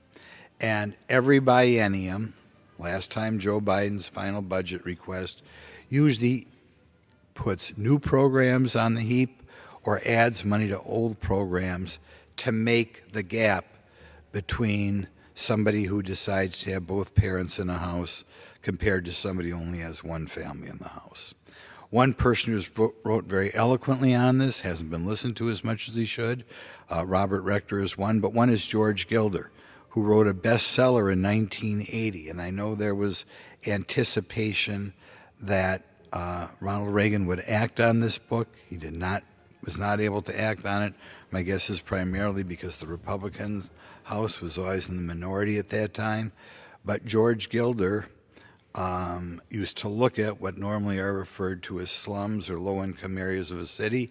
He focused on Albany, New York, and he followed around a young couple where the young lady was pregnant, and to his surprise, it was not cause of concern like it has been throughout all of history when a young gal gets pregnant and is not married. It was a cause for celebration, as the gleeful new couple went around from the low-income housing people to the food stamp people to the Medicaid people and signed up for all sorts of benefits. At the time, they had something called AFDC cash payments, and it was a cause for celebration because now the young lady would not have to live with her parents anymore. She was getting her own place, and I'm sure the people who devised these programs were primarily a money-oriented group, and they felt that this new program would be more likely to have the young lady live on her own without having to live with her mother or with her parents. So they felt they were doing something good. I think over time, given the hostility of Karl Marx, given the hostility to the radicals even in the 60s and 70s, there were people who knew exactly what they were doing as they destroyed the nuclear family in parts of America. In any event, this is something we've got to look at. When you combine federal programs with state programs, which frequently team up with federal programs, you can have situations in which there are $20,000, $30,000, $35,000 penalties for people who decide to get married rather than have people live with a single mother. And it's not like single mothers cannot be very good parents. It is not hard to find people who've been raised in single parent families who are wonderful children. On the other hand, it is tougher. Statistics would show that it's tougher. And in America, where we try to keep everybody equal, we should not continue to have programs which kind of push more and more people into that single family situation. George Gilder also George Gilder, I saw him weighing in on a topic just the other day, but like I said, he wrote a great bestseller called Wealth and Poverty in 1980. He is still around, and he made the case that not only is this bad for the children, but it's bad for the men, because you create swaths of society in which men have no purpose, because traditionally the purpose in an old-fashioned nuclear family is to be the breadwinner. Here we have a situation in which he's not going to be able to make enough money, in many cases, to match the government. And as the result, we have a situation in which the mother marries the government rather than the husband, and in the long run, it hurts the husband as well. I hope that this Congress, with such high hopes, works to take away this marriage penalty. Regardless of what Karl Marx would have said, regardless of what certain radical groups would say, we do not want to penalize the father for becoming part of that household. And we know these people are still around. I mentioned again Black Lives Matter, a group which many people in this institution were not afraid to stand with, coming out against the traditional nuclear family, didn't cause people to run away from that group. There are other quotes of radicals, Angela Davis, that crowd, over the last 50 years, which again, hostile to the nuclear family, making fun of the nuclear family, preference of single parenthood. I hope this Congress begins to chip away at that ideal. And we do not want to any longer have people penalized for going down, for getting married and try to form a traditional family. Indeed, we ought to be encouraging that. The next didn't work out as well as people wanted, but the next attack on freedoms that I think our forefathers would not have seen is congressional programs or programs created by Congress or the executive branch trying to treat people differently by sex or race. These are sometimes referred to as affirmative action program, but there are many other ways to refer to the programs. The idea being that the government ought to aim programs at certain subgroups of society, that we have to weigh in to have a disproportionate number of women in a program compared to the women who want to be in the program, a disproportionate number by ancestry, be it Asian American, be it African American, be it so-called Hispanic American, be it Pacific Islander, be it North African. The government should be favoring people by the group that they are from. This is another thing our forefathers would have been opposed to. They wanted to treat all Americans equally. They did not want the government to have our elections become a contest between ethnic groups. They did not want our government programs to be a contest between men and women, as the government weighs in, as they do today, on who owns companies who get government contracts.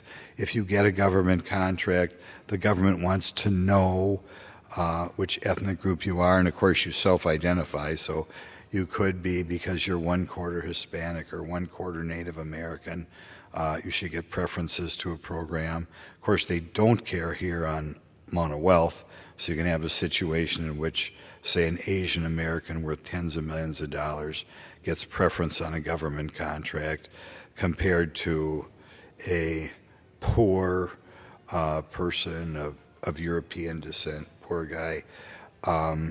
And the problem is not just the preferences, which are unfair in its own right. It does result, soon we're going to have a bill around here, a lot more government largesse to take care of the problems caused by the hurricanes. It not just results in additional cost, maybe quality, but certainly cost, depending upon who gets the project, but it creates animosity, okay? It creates America in which people say, not, I want to have the best person for this program. Every government program, every government hiring decision becomes a contest between men and women, or a contest between Hispanic or Asian, or what have you. It's kind of a ridiculous contest because America is so non-racist in the first place, but that is what we have going on in the program. We ought to save some money by getting rid of these bureaucrats, and we ought to realize that the purpose of these programs is to divide America. There's a book out, I don't know that it's okay here to use a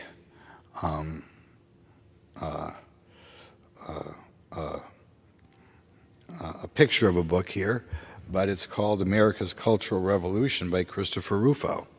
And in this book, he points out that this idea of breaking apart America by racial groups would be a way to destroy America. There was a communist by the name of Marcuse, Herbert Marcuse, who was very powerful in the late 60s and early 70s. And at that time, the communist element, the progressive element, as always, wanted to fundamentally change America. And they were hoping to change America by dividing America by wealth. And they wanted Americans to be bitter and angry because some people lived in a nice house or had a big bank account, and they felt they could rile people up and make them mad and bring out their worst emotions and create a revolution in America. They failed. In the late 60s and early 70s, there were a lot of bombings, there were a lot of riots, but America was still a country at heart that was proud to be American. They realized anybody in America could realize the American dream if they were willing to work hard, and the progressives failed in the late 60s and early 70s to divide America by bitterness, by economic divide. So as a fallback position, they felt, well, maybe we can divide America by race. Maybe we can create bitterness and anger if we persuade people America is a horrible racist country. And that's what they talk about in America's Cultural Revolution, the desire of destroying America because we want most Americans bitter and angry and thinking that we have a racist country. We have to get rid of the people who are pushing this division. Whether they are in American business, in academia, in government, a lot of times they're referred to as DEI specialists. And the purposes of these people is to divide America and tell people America's a horrible racist country. It's on the face, by the way, absurd if somebody else was in the room. I mean, the wealthiest subgroup in America today are Indian Americans. They do not look European in nature. Many of them come here not knowing how to speak English. Most of them who come here are not Christian. If the people were right that America was a horrible racist country that discriminated against people, these people would not be able to rise to the level they have. If you look at the other wealthiest Americans, almost none of them are of white European descent. Chinese Americans, Filipino Americans, Japanese Americans, Cuban Americans, second-generation African Americans, all outperform Native Americans. Nevertheless, this evil group of DEI people who administer these programs use their positions to try to create resentment in America. It should be a goal to cause Herbert Marcuse's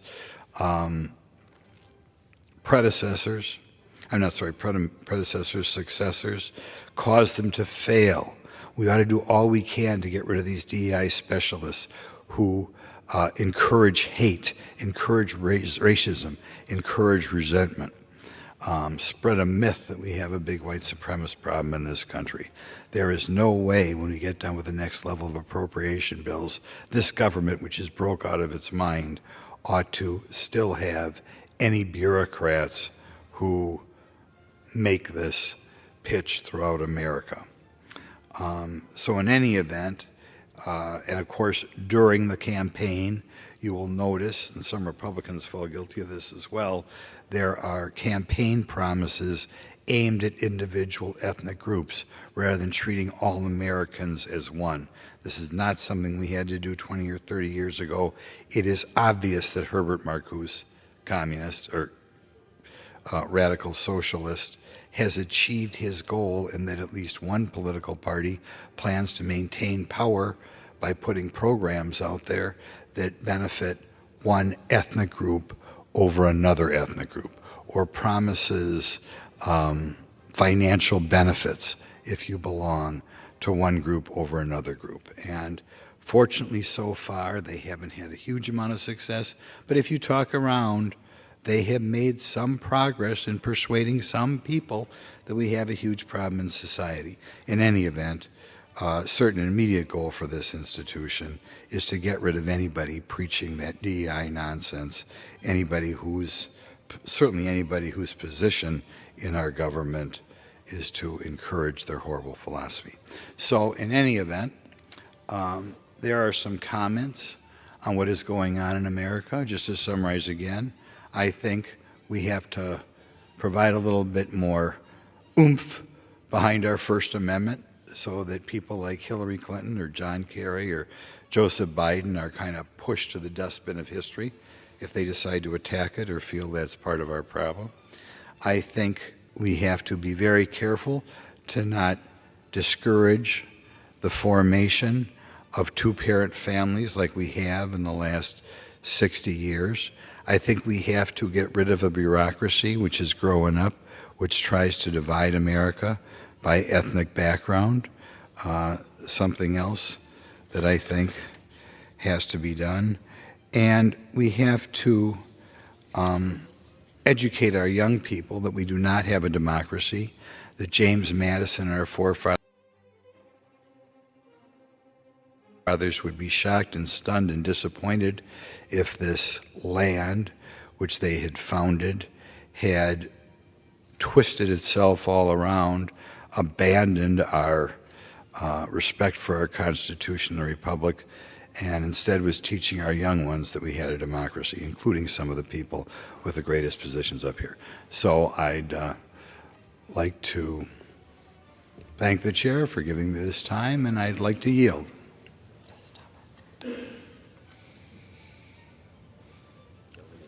Gentleman yields.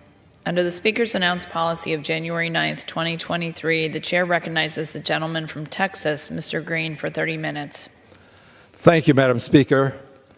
Madam Speaker, and still I rise, and I rise proud to be a member of this august body, always honored to have the preeminent privilege of standing here or in the well and making statements, hopefully, that can have an impact on society in a very positive way.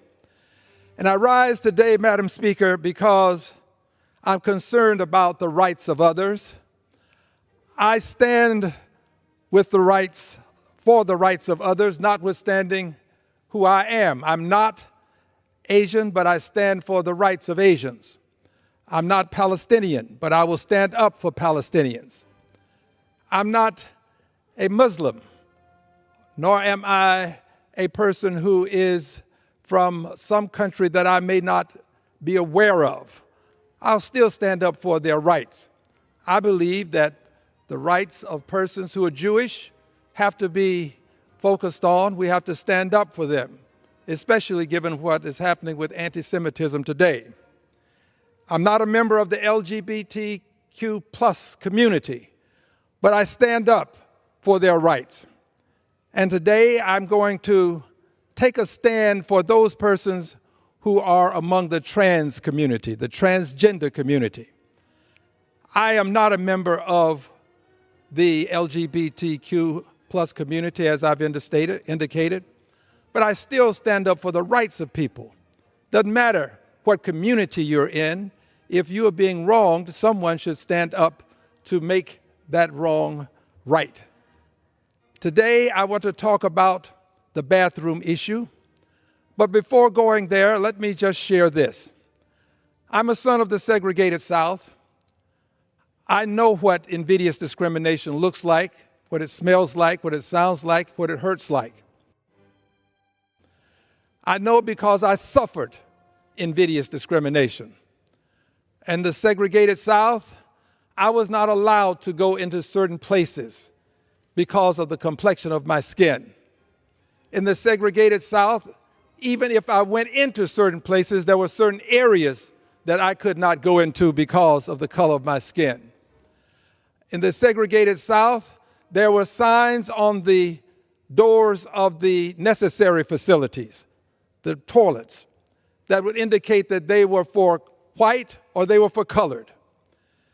And I understood, because my parents made it very clear to me, that you should never go into the area for whites because people would harm me. It was their belief that I would be harmed, in fact, that I might even lose my life for simply going into the wrong toilet. So I learned early in life what invidious discrimination was like. And I had no differences with the people who were going into the whites-only facility. I didn't dislike them. I didn't say bad things about them. I didn't try to hurt them in any way. But they chose to keep me out of a certain facility because of who I was, the color of my skin.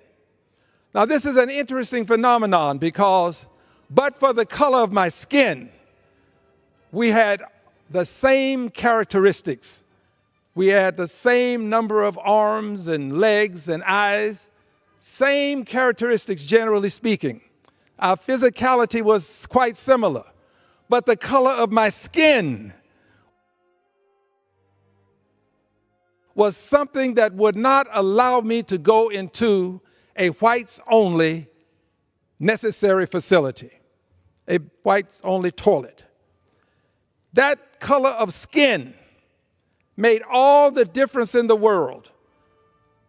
When I was within the facility, I used it the same way they would. There was no difference in the way I approached the use of it as it relates to the facility. We did it the same way. We went in the same door. We would come out the same door. While there, we would use the facilities in the same way. Nothing different other than the color of my skin that kept me out of a white-only restroom. This is a remarkable circumstance.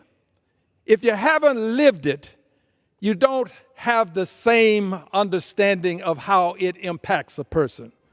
To know that you are now somehow a second-class citizen, given that you cannot go into the first-class restroom.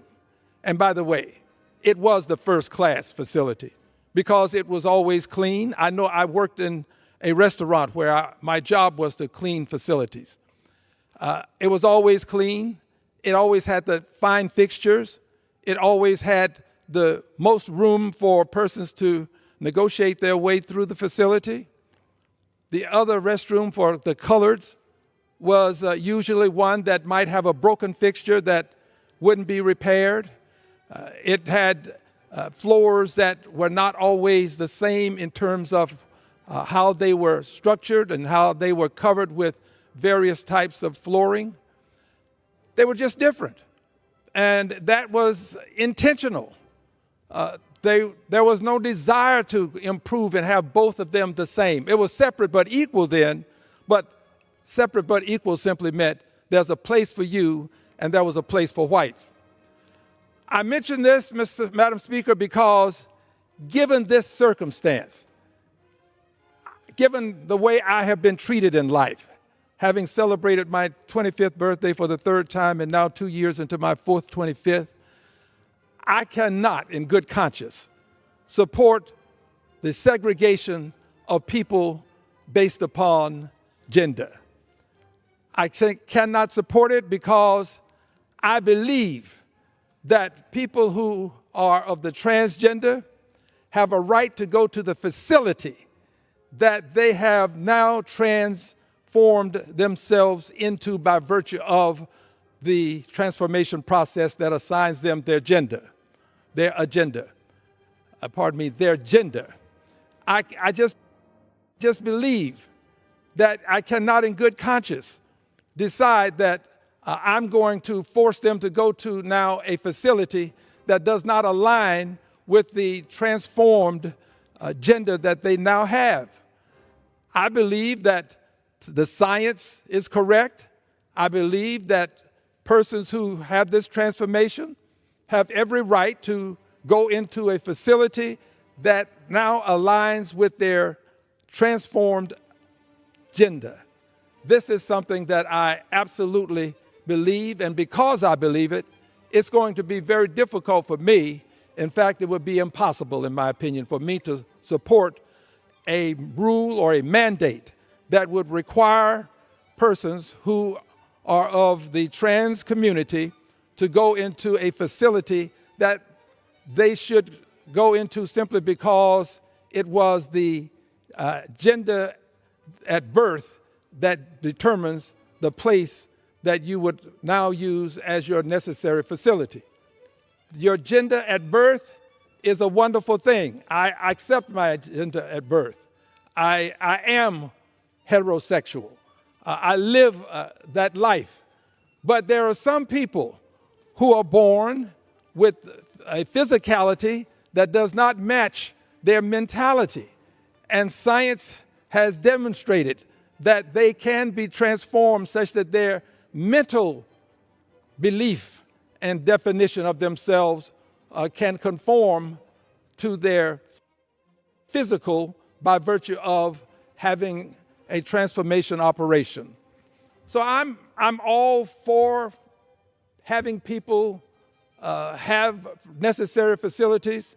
I support it, but I do support the notion that we would treat the trans community with the dignity and respect that they deserve simply because they are human beings just like the rest of us. We should not make them second-class citizens. We ought not decide that they can't go into certain facilities that are aligned with the gender that they now have simply because of birth agenda. The birth gender is not necessarily controlling if you within are of a different gender. It just cannot control, and I cannot impose this upon people. So having gone now to segregated facilities myself, I see this as a step backwards. I see this as taking us back to a time when we could segregate people. I don't support any form of segregation. And I understand that there are efforts afoot to resegregate society. Vouchers are a step in that direction. Vouchers can lead to the resegregation of society. It was Milton Friedman, Nobel laureate, who proposed keeping segregation, maintaining segregation after Brown versus the Board of Education in 1954, proposed vouchers for the school systems, to privatize the school systems, to make sure that people attended the school that they chose to based upon race, based upon color. This was proposed by Milton Friedman, the Nobel laureate. And from the moment he proposed it to this moment, there have been efforts to voucherize and privatize the public school system. We see it happening in Louisiana. It's happening in Texas. Our governor went out of his way to defeat persons at the polls who would not support vouchers. And now he is prepared to pass a bill in the State House in Texas, the State Senate in Texas, that he will sign that will allow schools to have private dollars, personal dollars, to go to private schools. Personal dollars going to private schools, fine. But also to take public funds from public schools and take these public dollars and put them into private schools. If you want to pay for a private school, I support that. But if you want your child to go to a public school, I also support having a public school available. If we privatize the school systems, and if we find ourselves with blacks going to certain schools, whites going to other schools, Latinos perhaps in other schools, Asians in other schools, we will find ourselves revisiting a time when I lived through in the segregated South, a time when I was relegated to certain schools because of my color. It won't be said to be because of color, but it can take place because of color and because of finance. Black people, generally speaking, are not as well financed as white people, and as a result, will not be able to afford to send their children to the same schools that whites can send theirs. Some would say that's just going to be class. Well, it's class that ends up being race oriented, because if you can't go in because of your money and you happen to be of a certain color, that is going to lead to the resegregation of society. I refuse to stand by and allow this resegregation to take place without voicing my concerns. I want people to understand that I see these vouchers and I see these bathroom movements as nothing more than steps toward the resegregation of society. And I contend this: there are very few laws that prevent us from having a segregated society. There are many that we can name, but very few. At the very heart of these few would be Brown versus the Board of Education. Brown versus the Board of Education outlawed discrimination in public schools. it was a form of racism that we lived through that was called segregation, but it was racism. And that racism called segregation allowed me, or forced me, to go to one school where there were only people of my color, and allowed whites, forced them to go to schools where there were only people who were of the white complexion. I don't like the term. I'm using the term to communicate. They were forced to use these public schools, and I was forced to public schools where they were segregated. Well, if we allow Brown to be eroded by virtue of using vouchers, we're taking a step back to a time prior to 1954 when the Brown decision was rendered. And if we go back beyond 1954, we will find ourselves slowly chipping away with other aspects of society, such that I may again find myself having to go to a back door. I may find myself having to go to a colored-only restroom. I may find myself having to go to the balcony of the movie, the back of the bus. These are the things that I lived through. And I never believe, now that I have seen the change that has taken place in our country, I do not believe that we can conclude that we can't go back. If you believe that we can't go back, ask women who believe that they should have the right to have choice in their lives as it relates to abortion. Ask them, ask them about what happened to the law that was but 50 years of age.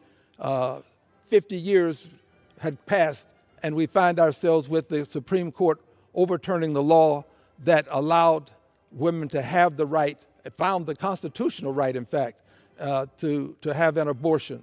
But now this law has been challenged at the Supreme Court level, passed back down to the states to do with as they choose, and many states choose to literally do all that they can to ban abortion in the United States of America. So don't assume that what you have today, you will have tomorrow. If you don't fight for it today, you can lose it tomorrow. And if you don't fight for the rights of others, you can lose your rights. The rights of others are the rights that protect us. All of us are protected because we protect the rights of others, and others will protect our rights. And if we don't protect each other, we can lose precious rights that we have. This is a society that desires to have people sometimes subservient, as has been indicated by virtue of the fact that many people were enslaved. This subserviency is something that still exists in the hearts of many in this society. And this desire to have people succumb to the need for some to have supremacy is something that we have to be alert for. We've got to fight against it. I'm going to stand up against it, which means I have to stand against any mandate that would require a trans person to go to a facility that is aligned with their birth gender as opposed to the gender that they currently have by virtue of having gone through the transformation. I stand with them. I stand for the rights of all people to not suffer invidious discrimination. And if you're going to stand for all people, you've got to stand with the trans community. This is my opinion. Let others do what they may. I have taken my position.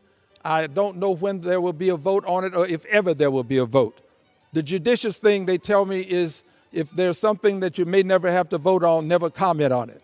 Well, there are some things that are so precious, some things that are so near and dear to the heart that you have to comment on them when you see a mistake about to be made. And I believe it would be a mistake for this House to conclude that trans people cannot go to the necessary facility that aligns with their current sex, their current transformed sex. I believe it would be a mistake for the House to do this. I trust that it will be reconsidered and that it won't happen. The Senate has not done it. I pray that they will not, and I pray that the House will not. Again, I stand for the rights of others, people that I'm not born into their lives in the sense that I'm not an Asian, I'm not a Latino, I'm not a Muslim, I'm not Jewish, but I stand for the rights of all of these people. And I also stand for the rights of Palestinians. I never want to leave them out because Palestinian rights are being trampled upon every day now. But for me, standing up for the rights of others is a way of protecting my very own rights. I'm here to do that. I'm here to let the world know that trans people have the same rights to a facility as anybody else when it aligns with the gender that they currently have. I thank you for the time, Madam Speaker, and I yield back. Gentleman yields back. Under the Speaker's announced policy of January 9th, 2023, the Chair recognizes the gentleman from California, Mr. Kiley, for 30 minutes.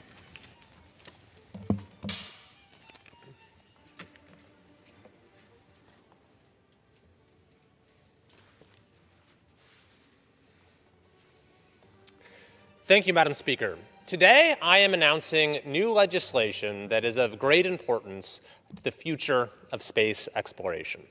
My bill will elevate the Office of Commercial Space Transportation as an independent entity within the Department of Transportation. It will remove it from the jurisdiction, the auspices of the FAA, the Federal Aviation Administration.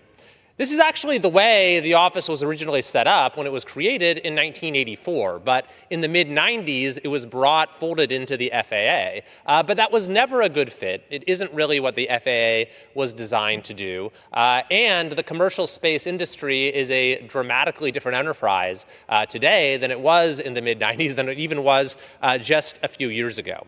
This is a common sense reform that in fact has been endorsed by the FAA's own Commercial Space Transportation Advisory Committee, which unanimously recommended removing the Office of Commercial Space Transportation from the FAA, making it its own independent entity that reports directly to the Department of Transportation Secretary.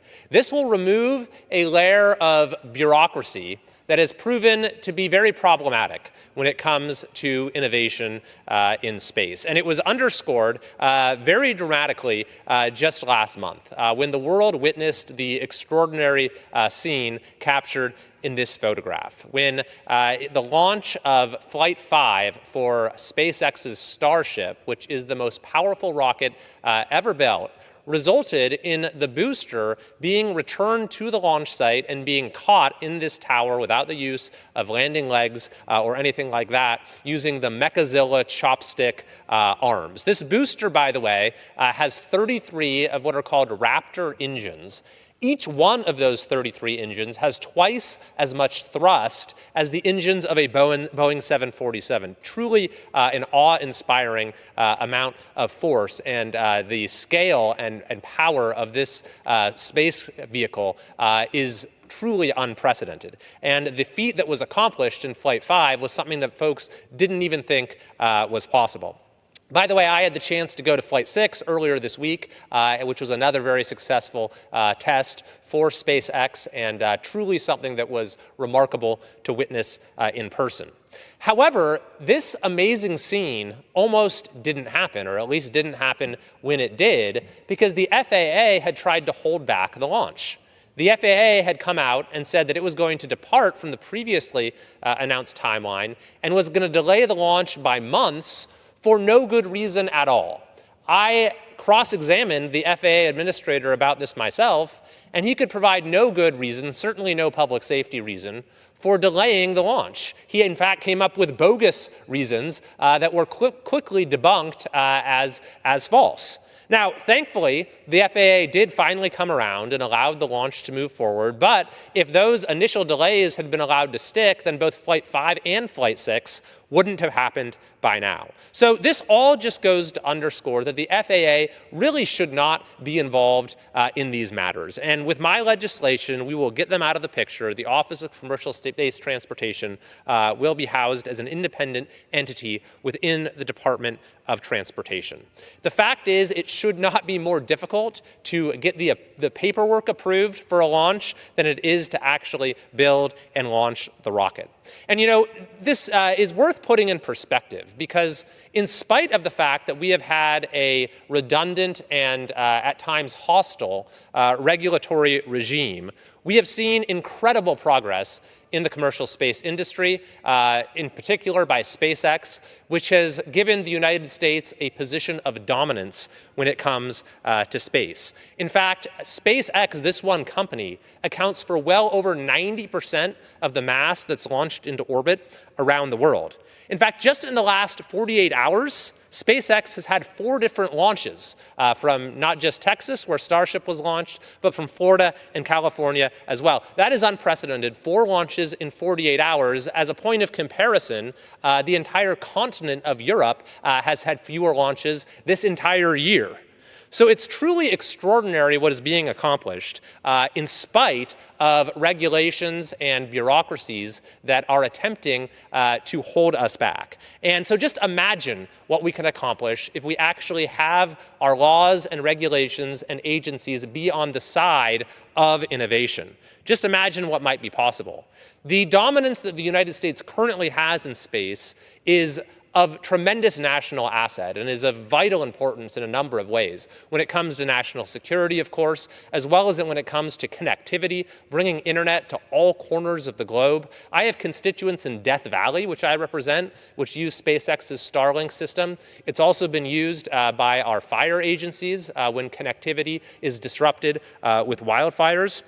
So they've managed to accomplish all of this in spite of adverse regulations. And if we manage to change that paradigm, if we manage to actually have regulations that are designed to encourage those who are innovating, to make these seemingly impossible feats be brought somewhat closer or more readily within the bounds of possibility, it will not only enhance U.S. dominance in space, it will not only further all of those advantages I just mentioned, but I think it will continue to bring folks together around something that is truly inspiring, around this common purpose, something that's larger than any of us. I think that when we witnessed this epic catch of the Starship booster last month, it was really a singular moment, more than any other moment, perhaps in decades. It has heralded a new era of space exploration with literally infinite possibilities. And so I'm truly excited about this. I think it's something that everyone in our country and all across the world can be excited by. And I'm excited about the new possibilities that will open up when we get this bill passed and signed into law.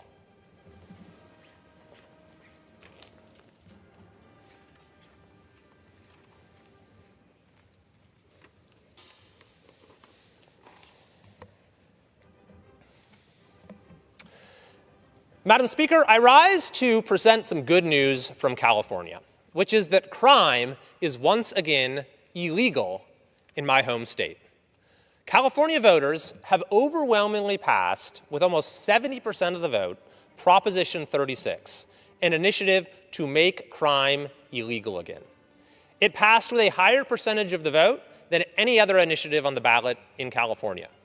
It passed in each and every one of California's 58 counties, and it wasn't close anywhere. It passed in San Francisco. It passed in LA. It passed everywhere across the state. And this was despite the fact that the leaders of the supermajority legislature were against it. It's despite the fact that Governor Gavin Newsom fought the initiative tooth and nail each and every step of the way. Newsom concocted schemes to try to remove the initiative from the ballot. When that failed, he led the campaign against the initiative. And yet, at the end of the day, California voters overwhelmingly passed it, and Governor Newsom, for his part, decided to insult the voters. He said the initiative was a very lazy response to the state's crime problem. He even said he doesn't recognize the state that he's living in. And that's probably a good thing, because the state that we've been living in is one where crime has effectively been legalized. If you walk into a store in many parts of California, first of all, on your way into the store, you might have to walk through an open-air drug market or a place where drugs are being openly exchanged and used. You might have to step around needles that are on the ground. This might happen on your way to school or in a park or in many other public places. And then you go into a store, let's say it's a CVS, and you just need to get some shampoo or a stick of deodorant. Well, you can't just go and take it off the shelf and pay. It's going to be under lock and key. And you're going to need to go and press a button or summon an attendant to come and unlock the cabinet so you can get your stick of deodorant or you can get your bottle of shampoo. And the reason, of course, they're doing that is because the legal system cannot be relied upon to deter crime, so retailers have had to take matters into their own hands. And if there is a theft incident, which does actually dramatically reduce the margins of retailers and is driving many out of business in California, there's nothing they can do about it. They just have to watch the person walk out the door with stolen merchandise.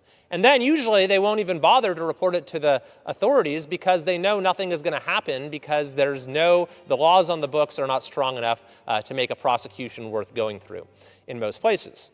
So that's why I say this initiative was designed to make crime illegal again, because currently in the state, there is no consequence for criminal activity, so crime effectively is legal. But Prop 36, which has been overwhelmingly approved by voters, changes that.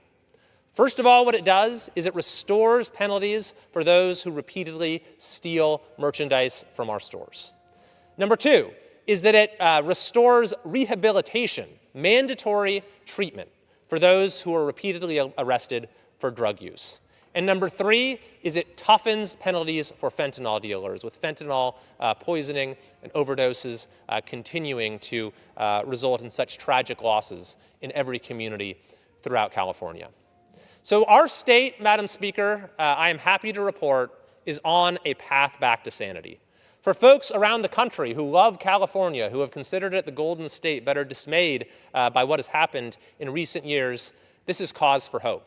And not only that, but a decision of the U.S. Supreme Court, which I wrote an amicus brief for, has restored the ability of our communities to actually remove homeless encampments from public places, which a previous Ninth Circuit decision blocked them from doing. And we're already seeing some of our streets getting cleaned up. Not only that, we just had a couple of the most reckless district attorneys in the country, including George Gascon in Los Angeles, removed from office. So we truly are on a path back to sanity. I believe it's a new day for California, and I'm very excited about the progress that we're going to continue to make in the months and years ahead.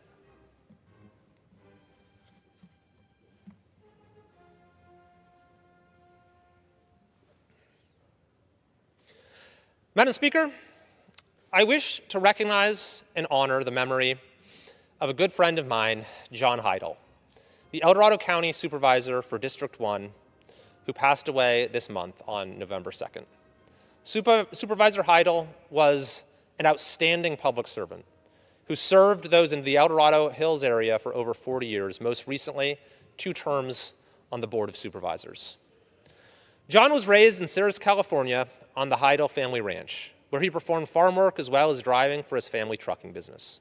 John's family had been ranching for generations, and beyond his work for the family growing up, he continued the family farming legacy by serving as the chairman of the board of Heidle Ranch. During his years at Ceres High School, John earned his Eagle Scout rank at the age of 16.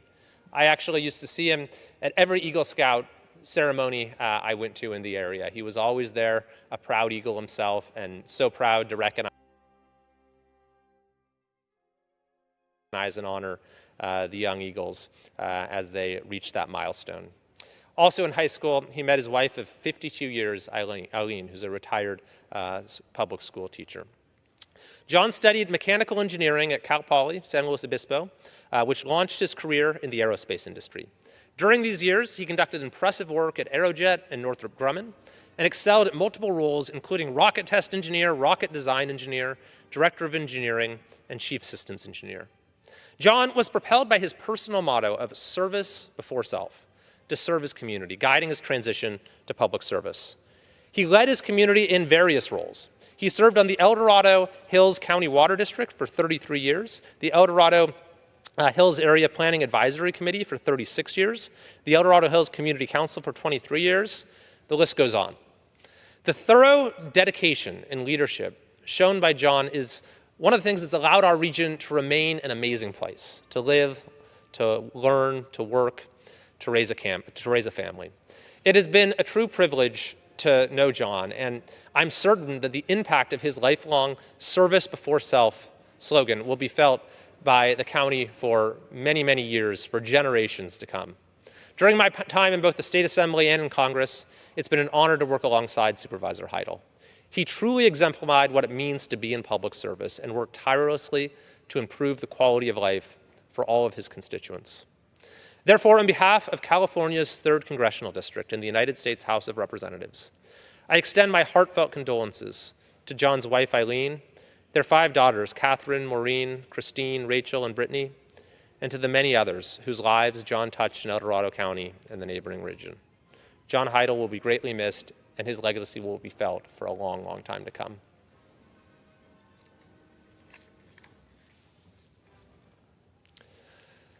Madam Speaker, I wish to mark and celebrate the 50-year anniversary of Lake Tahoe Community College. In 1974, the formation of the college was approved, with the official opening of their doors taking place on September 18th of the following year. Now, 50 years later, the Lake Tahoe Community College is a true pillar in the community. Ranked among the top 20 best community colleges in the country in 2023, Lake Tahoe Community College is an evolving, dynamic academic institution located in the heart of South Lake Tahoe, California. It's Northern California's highest elevation college, and it's a microcosm of the natural beauty of the nearby national treasure, Lake Tahoe. The college currently serves about 7,500 students annually from the local community, from neighboring jurisdictions, other states, even across the globe. Their academic programs help students earn terminal degrees, prepare them for transfer to 4-year institutions, and ready them for exciting and fulfilling careers. Of particular note is the college's career and technical education program, with training with an avenue directly into an employment in a variety of important local career paths, such as firefighting with CAL FIRE and forestry protection with the U.S. Forest Service. In fact, they've had students who have gotten their certifications and have gone right out immediately to help fight against wildfires, providing an incredibly and very much needed service. The college's dedication to promoting educational opportunities and access to higher learning contributes to a diverse and enthusiastic college environment that inspires scholars through hard work and determination to thrive in their academic and career goals. The professors, administrators, staff, and board of the college are to be highly regarded for their remarkable leadership, contributions to the Tahoe community, and the instrumental support they provide towards the success of their students. I am proud to represent exemplary colleges like Lake Tahoe Community College in Congress. And on behalf of the United States House of Representatives, I'm honored to recognize the college, Lake Tahoe Community College, for more than 5 decades of dedication to academic achievement, empowering individuals, and enriching our community.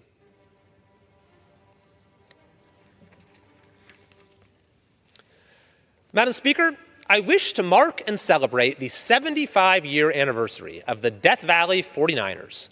For more than 7 decades, this volunteer nonprofit organization has been dedicated to raising public awareness and preserving the history and natural beauty of Death Valley National Park, the nation's largest conserved desert landscape. The Death Valley 49ers had their beginning in 1949, when they produced a historical pageant in Death Valley to highlight the spirit of the California pioneers. Since then, the Death Valley 49ers have sponsored an annual encampment each November to celebrate this pioneer spirit and the highly valued national resource of Death Valley.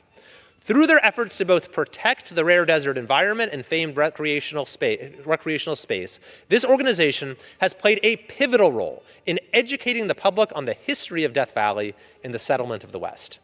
In addition to sponsoring the annual encampment, they are also involved with a variety of projects that support Death Valley and the surrounding community, including hosting art shows and musical events, providing scholarships and educational opportunities for local students, publishing books and other communications about the park, assisting in renovation projects, spearheading monument and state landmark efforts, and maintaining contact with the Timbashoshini tribe.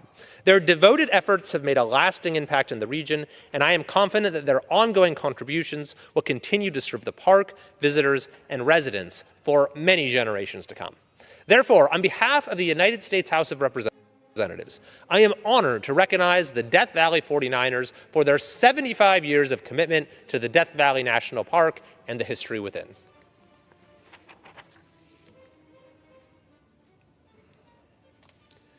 Madam Speaker, I wish to mark and celebrate the 50-year anniversary of the Roseville Housing Authority. The Roseville Housing Authority started providing rental assistance in 1980 and has since directed more than $132 million in federal funds to those in need who qualify as low-income households for rental assistance. Acting in conjunction with the Department of Housing and Urban Development, the Roseville Housing Authority works as the hands that reach out to the local community to make housing assistance both affordable and accountable. This outreach has expanded as they administer for the City of Rockland in providing both project-based vouchers and housing choice vouchers. Moreover, in the last decade alone, the Roseville Housing Authority ran the Veteran Affairs Supportive Housing Program, which collaborates with the United States Department of Veteran Affairs. I am proud to say that their work of housing veterans is progressing. In 2021, the Roseville Housing Authority leased the first project-based vouchers in Roseville, which provided lease assistance for households directly from homelessness, and nearly 2/3 were issued to veterans. The enduring strength and innovation of the Roseville Housing Authority in creating and implementing new housing opportunities was on full display last year when their landlord incentive program served 140 households and achieved a near-perfect 97% lease success rate. These recent successes provide a short glimpse into the Roseville Housing Authority's dedication to assisting with and initiating housing opportunities in the community. Their success is consistent and historic, and they have earned the designation of high performer by the Department of Housing and Urban Development for decades. This distinguished and meritorious status is the highest rating the department can bestow on a public housing agency. The Roseville Housing Authority is and has been among the top public housing authorities in the country. It is a great honor and privilege to represent pioneering and exceptional organizations, such as the Roseville Housing Authority in Congress. Therefore, on behalf of the United States House of Representatives, I am honored to recognize the Roseville Housing Authority for 50 years of providing outstanding contributions to our community.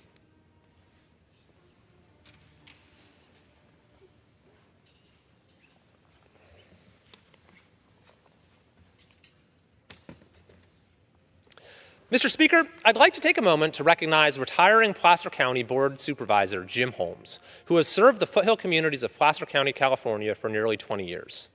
A native to the city of Auburn with long family roots that extend back 5 generations, Supervisor Holmes attended Placer High School and Sierra College and completed his undergraduate education at Humboldt State University with a Bachelor of Arts degree.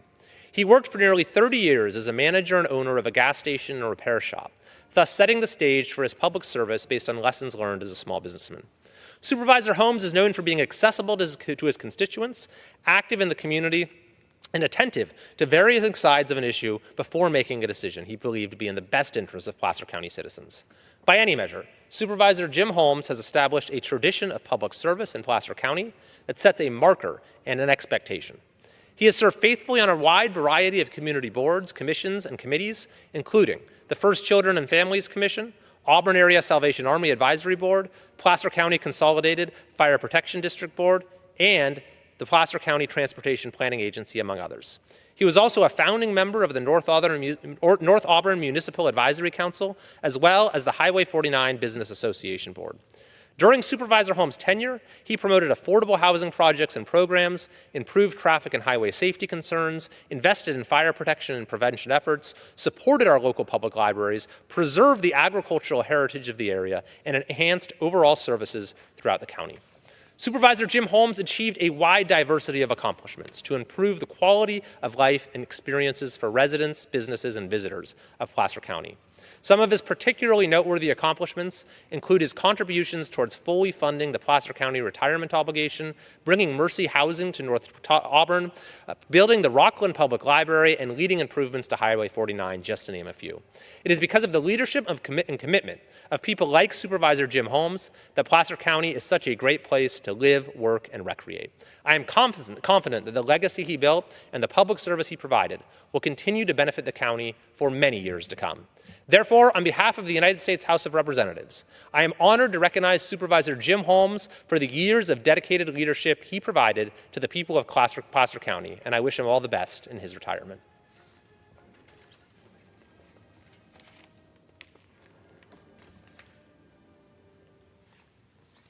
Madam Speaker, I wish to recognize the retiring Sacramento County Supervisor for District 4, Sue Frost, for her years of service to the Sacramento area community. Supervisor Frost has served the people of the Sacramento area for more than 3 decades, with a career in elected office that spanned 12 years. Before pursuing her interest in the public sphere, Supervisor Frost held a distinguished career and made exceptional contributions in both healthcare and business. With a strong foundation in nursing and physical education from Pacific Union College, she became a California certified emergency nurse, showcasing her dedication to community health. In the business world, she's excelled as a business owner for 34 years in mortgage lending, consulting, and real estate investments until her retirement in 2014. Her involvement with the Sacramento Association of Realtors has allowed Supervisor Frost to have an impact on the industry with her vast knowledge and unwavering commitment to the community. Transitioning to public service, Supervisor Frost impacted our region through extensive service on various boards and associations, including serving as Vice President of the Birdcage Heights Neighborhood Association, Vice President of Roseville's Parkinson's Support Group, and former President of the Citrus Heights Green Team. Elected to the Citrus Heights City Council in 2012, she served as Vice Mayor in 2014 and Mayor in 2015. During this period, she championed fiscal discipline, economic growth, and public safety.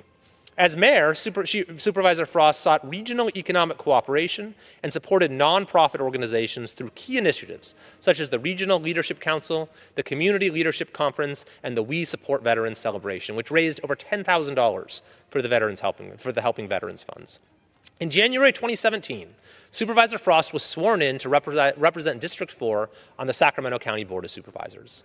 Dedicated to engaging with residents across her district, including Orangevale, Folsom, and surrounding communities, Supervisor Frost prioritized engagement with her constituents by continuing community meetings, which allowed residents to interact directly with her in her office. Furthermore, she showed commitment to supporting county services by working with over 30 departments to foster safe neighborhoods, ensure economic development, advocate for veterans' resources, and protect our quality of life. It is because of the leadership and commitment of people like Supervisor Sue Frost that our communities are such a great place to live, work, and recreate.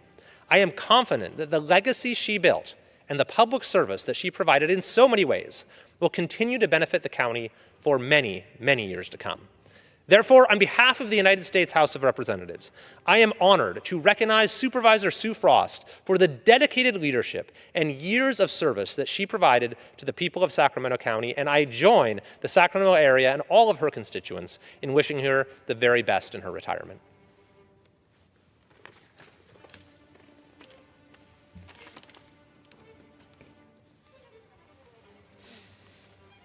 Madam Speaker, it is with a heavy heart that I wish to take a moment to honor the memory of Robert Hugh Tanner, known as Bobby, an Inyo County resident and community leader who passed away earlier this year in June. Bobby Tanner was known by others as an inspiration, a role model, a local legend, a man of integrity, a great mule man, and a friend to the Eastern Sierra who contributed greatly to his community. He was born in Inyo County in the city of Bishop in 1959. Bobby was raised working at his family business, the Reds Meadow Resort and Pack Station, where he would lead pack strings into the Sierra Nevada mountains, a way of life that became one of his dearest passions. He graduated from Bishop Union High School in 1978 and went on to earn his degree from Cal Poly San Luis Obispo. Bobby owned and operated his own businesses, Tanner Hay Company and Rock Creek Lodge, and eventually became the owner of his family business, Reds Meadow Resort and Pack Station. As a business and an entrepreneur himself, he maintained a strong commitment to supporting other local small businesses and organizations, contributing to the strength and economic vitality of the region. He loved the outdoors, which was reflected in his enthusiasm for sports, namely skiing and football, skills of which led him to mentoring and coaching youth in the local ski and high school football teams. Bobby placed his heart in the center of the Eastern Sierras and served the community in several capacities. Of particular note were the monumental contributions he and his families made to the famous Bishop Mule Days celebration, a first-rate mule show in classic Eastern Sierra tradition. As a son to one of the founders of Mule Days, Bobby participated in this event since its inception in 1970 when he was just 10 years old, and served for many years as a member and president of the board later in life. He also played a vital role in recreating and operating the famed 20 Mule Team, a special historical attraction iconic to Death Valley. Undoubtedly, Bobby Tanner's many contributions are part of the fabric and fiber of the city of Bishop and surrounding communities, and I am confident that the impact of the remarkable legacy he left will be felt for many generations to come. Therefore, on behalf of California's 3rd Congressional District and the United States House of Representatives, I want to offer my heartfelt condolences to Bobby's mother, Jean, wife, Claudia, son, Bo, sister and brother-in-law, Suzanne and Harvey Bertrand, and the countless others whose lives he touched throughout Inyo County and the Eastern Sierra region. Bobby Tanner will be greatly missed. Thank you, Madam Speaker, and I yield back. Pursuant to Section 3Z of House Resolution 5, the House stands adjourned until 1 p.m. tomorrow.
Mr. Scott of South Carolina, Mrs. Shaheen, Ms. Sinema, Ms. Smith, Ms. Stabenow.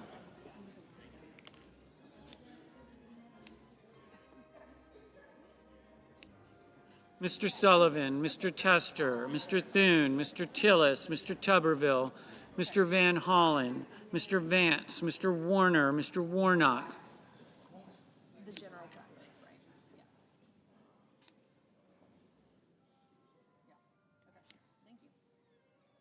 Ms. Warren, Mr. Welch, Mr. Whitehouse, Mr. Wicker, Mr. Wyden, Mr. Young.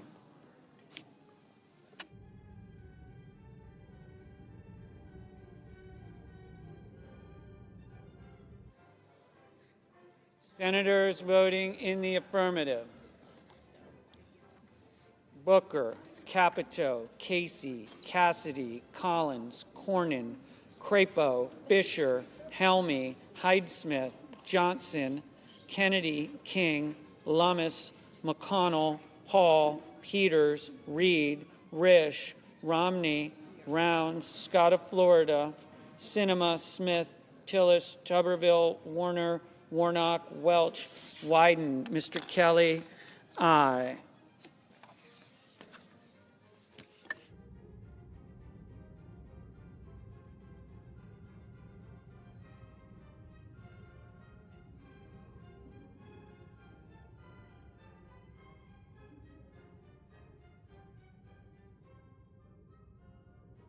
Senators voting in the negative: Budd, Cotton, Ernst, Grassley, Lee, Mullen, Schmidt.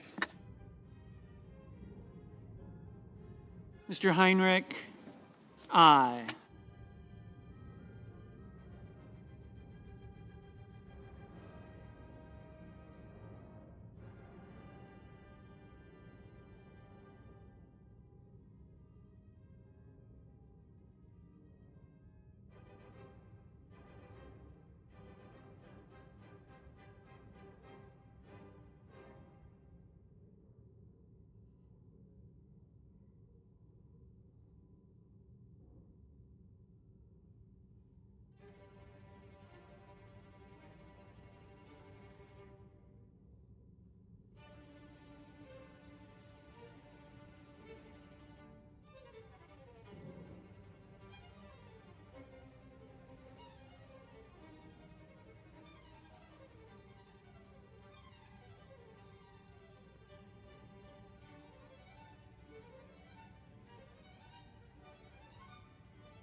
Mr. Ossoff, aye.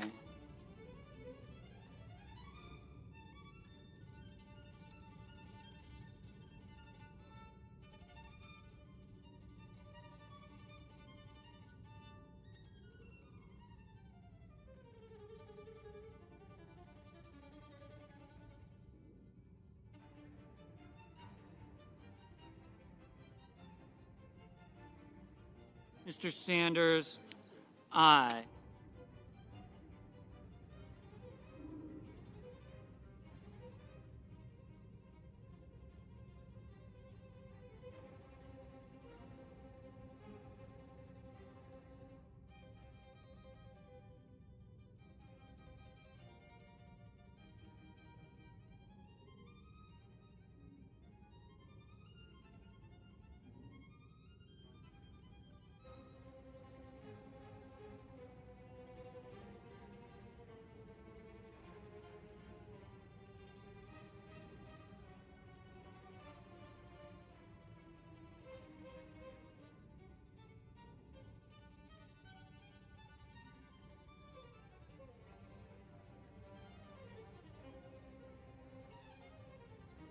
Mr. Cardin, aye.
Mr. Daines, aye. Mr. Sullivan, aye.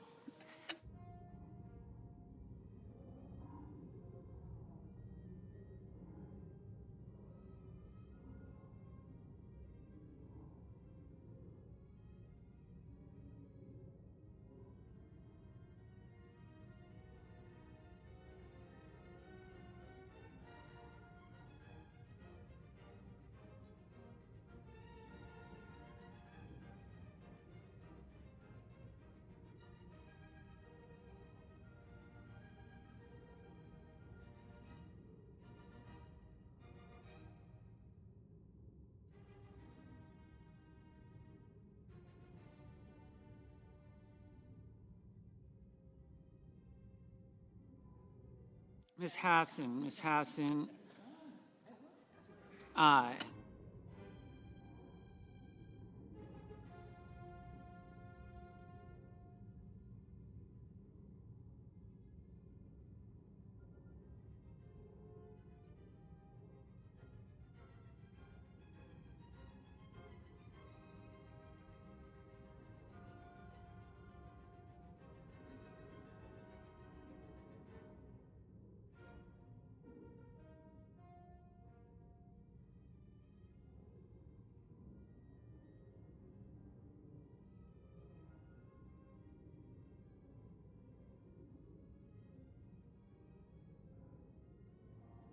Mr. Wicker, aye.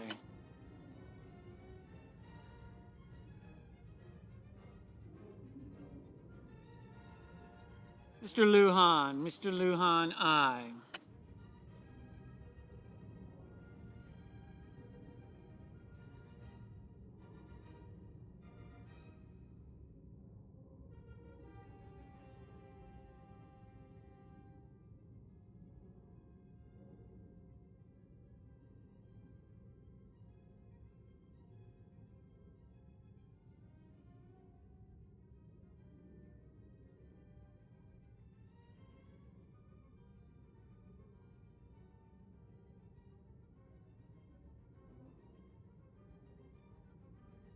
Mr. Schatz,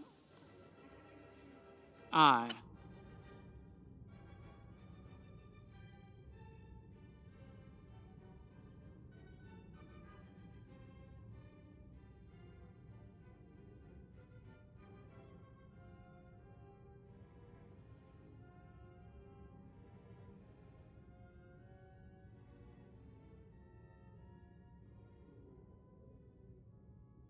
Mr. Kane, aye.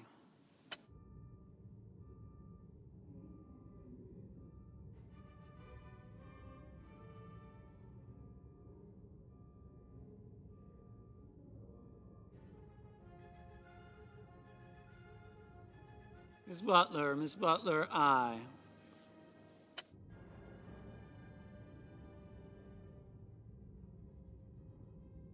Mr. Murphy, aye. Mr. Tester, aye.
Mr. Kramer, aye.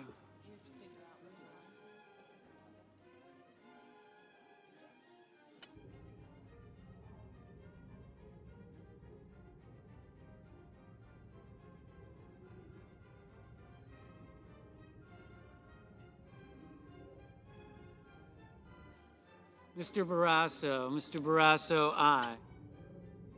Mr. Durbin, aye.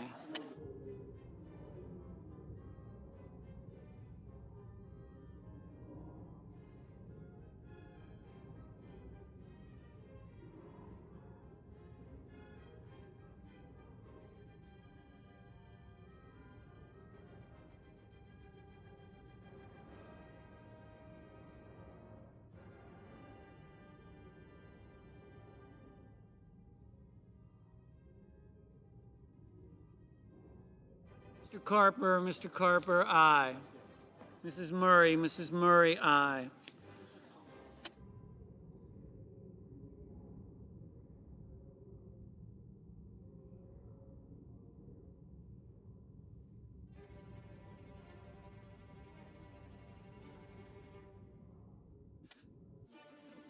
Mrs. Shaheen, aye.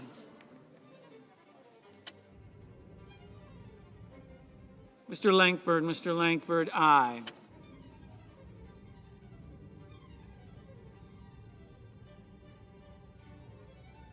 Miss Rosen, aye.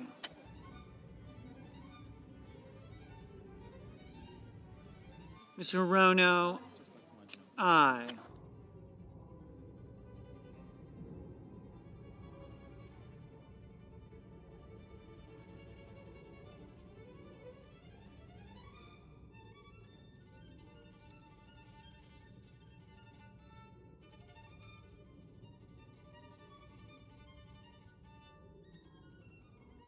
Mr. Van Hollen, aye.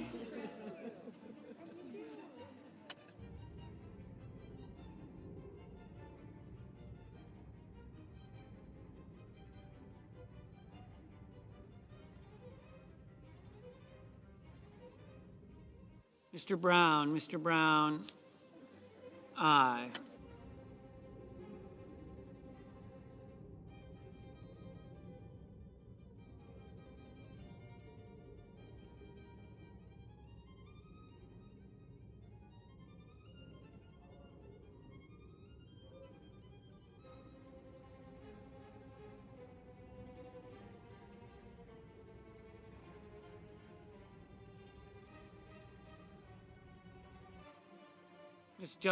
Miss Duckworth, aye.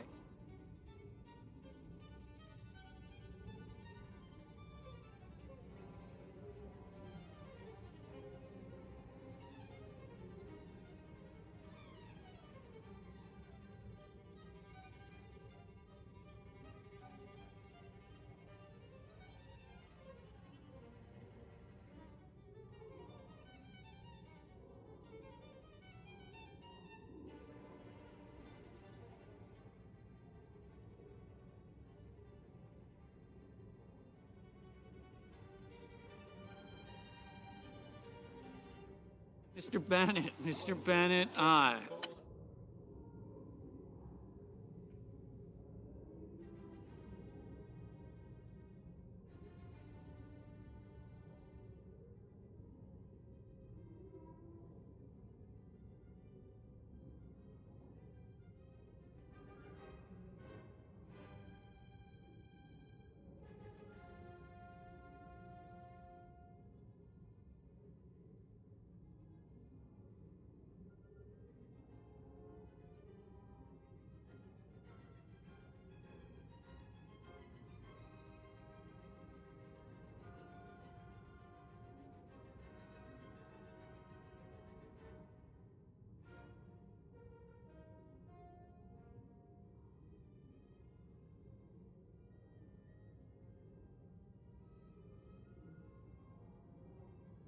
Mr. Hoven, aye.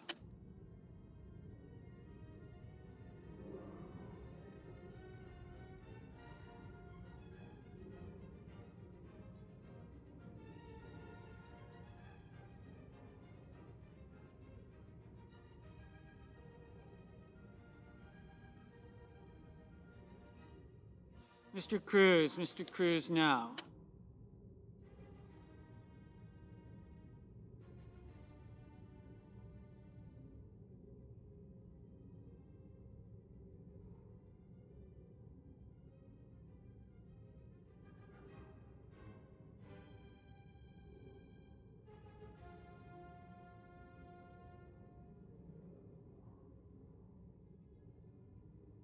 Mr.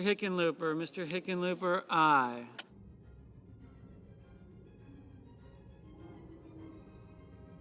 Ms. Warren, aye.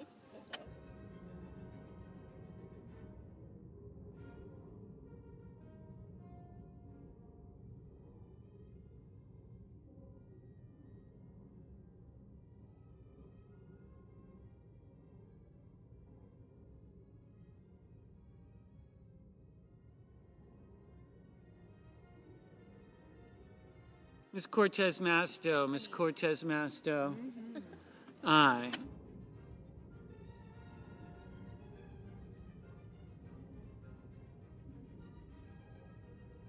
Mr. Markey, aye.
Mr. Young, aye.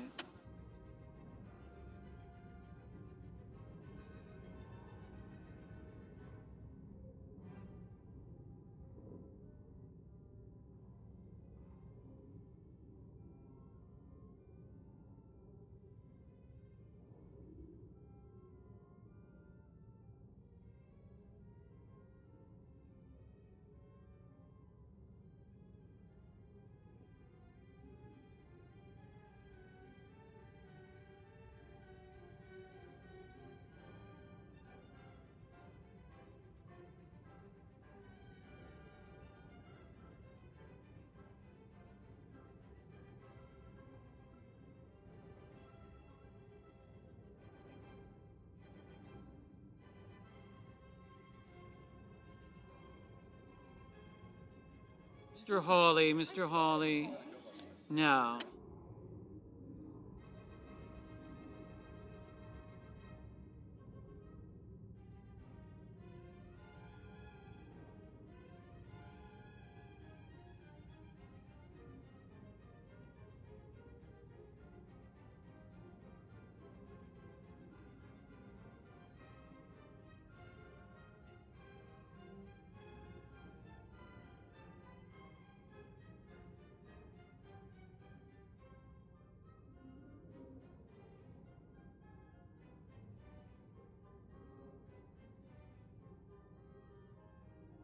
Ricketts, no.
Arizona. The Arizona. Manchin, Mr. Manchin, aye.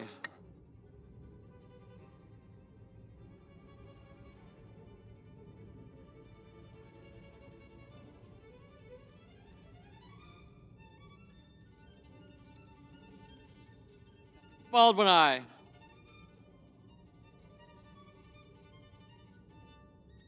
Mr. Padilla, aye.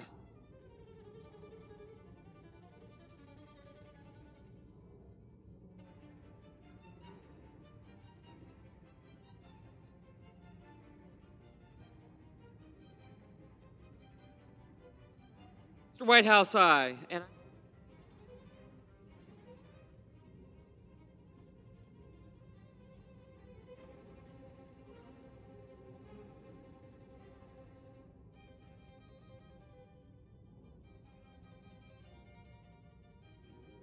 Mr. Schumer, aye.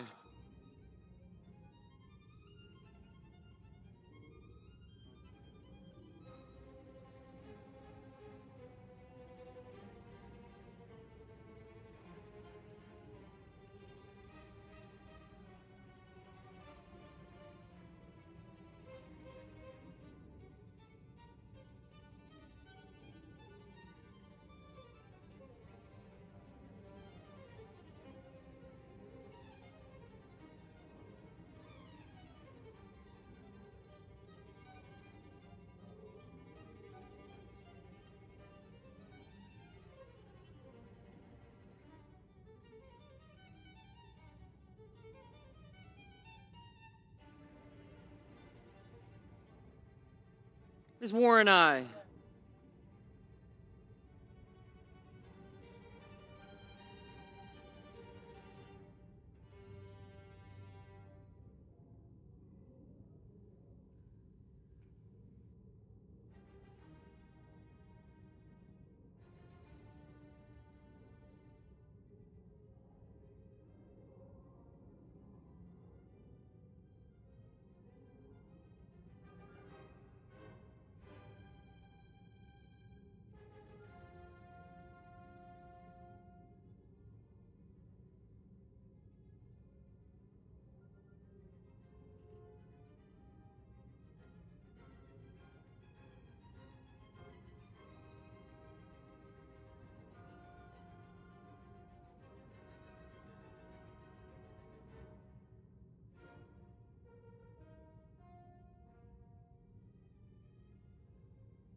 Ms. Murkowski, aye.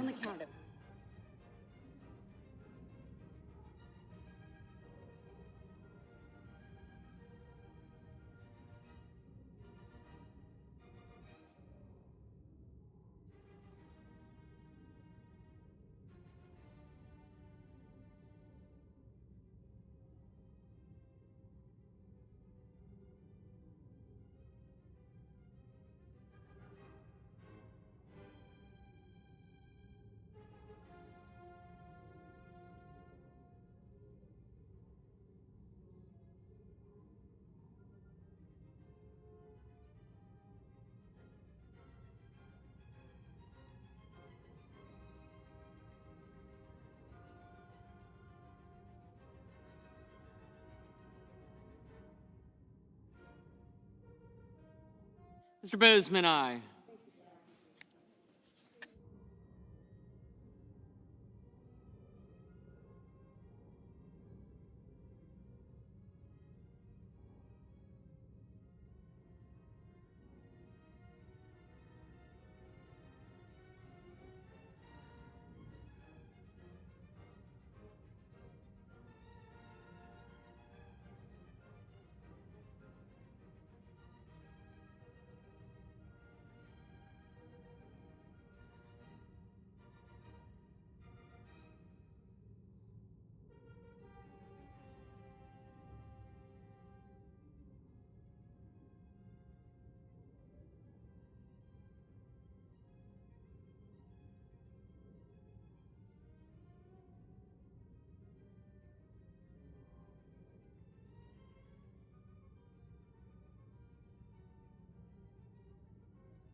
Mr. Coons, aye.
Ms. Klobuchar, aye.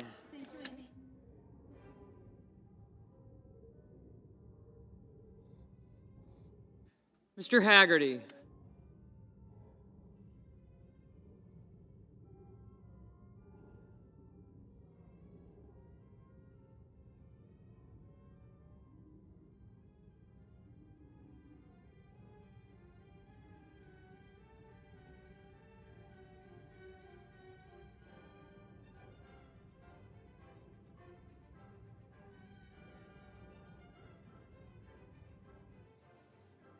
Mr. Haggerty, no.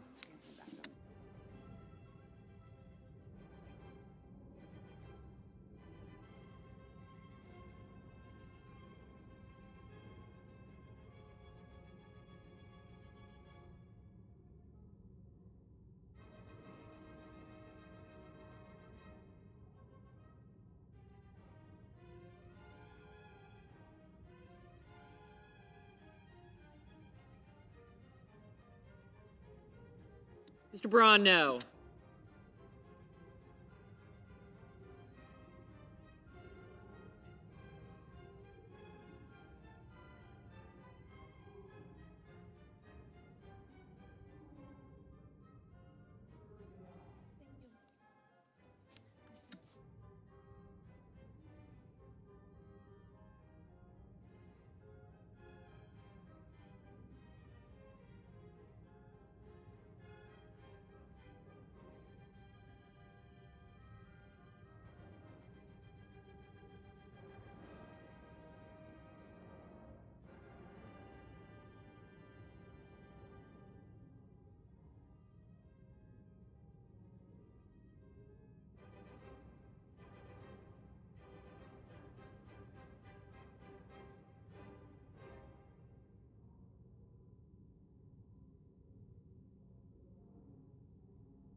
Ms. Cantwell, aye.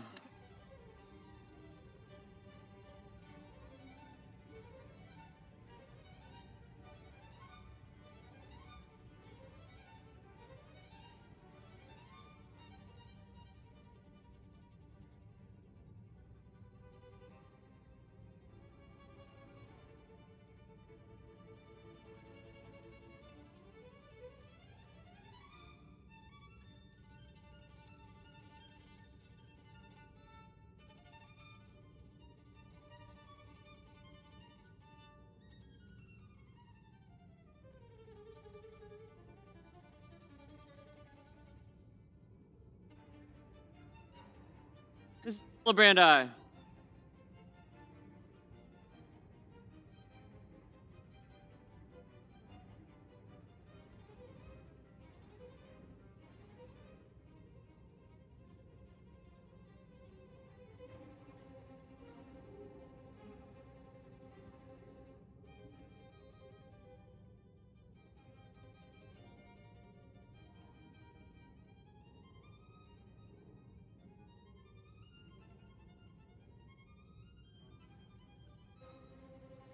Ms. Stabenow, aye.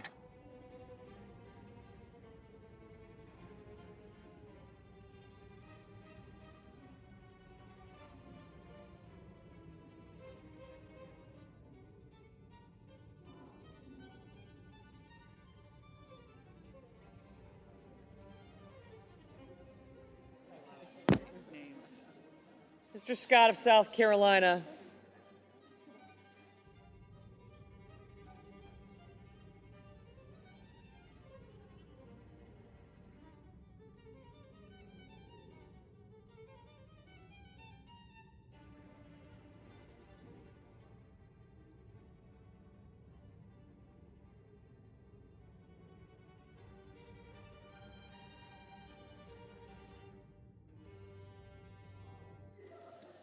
Mr. Scott of South Carolina, aye.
Mr. Blumenthal, aye.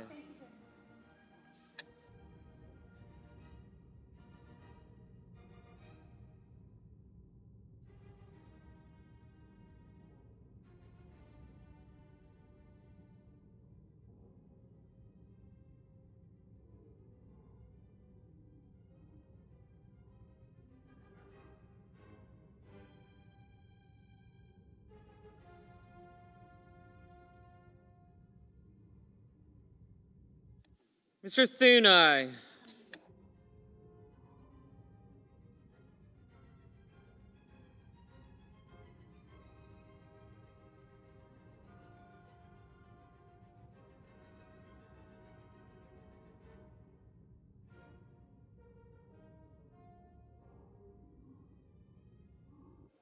Mr. Britt, aye. Mrs. Britt, aye.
Mr. Graham, aye.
The yeas are 82, the nays are 12, and the nomination is confirmed.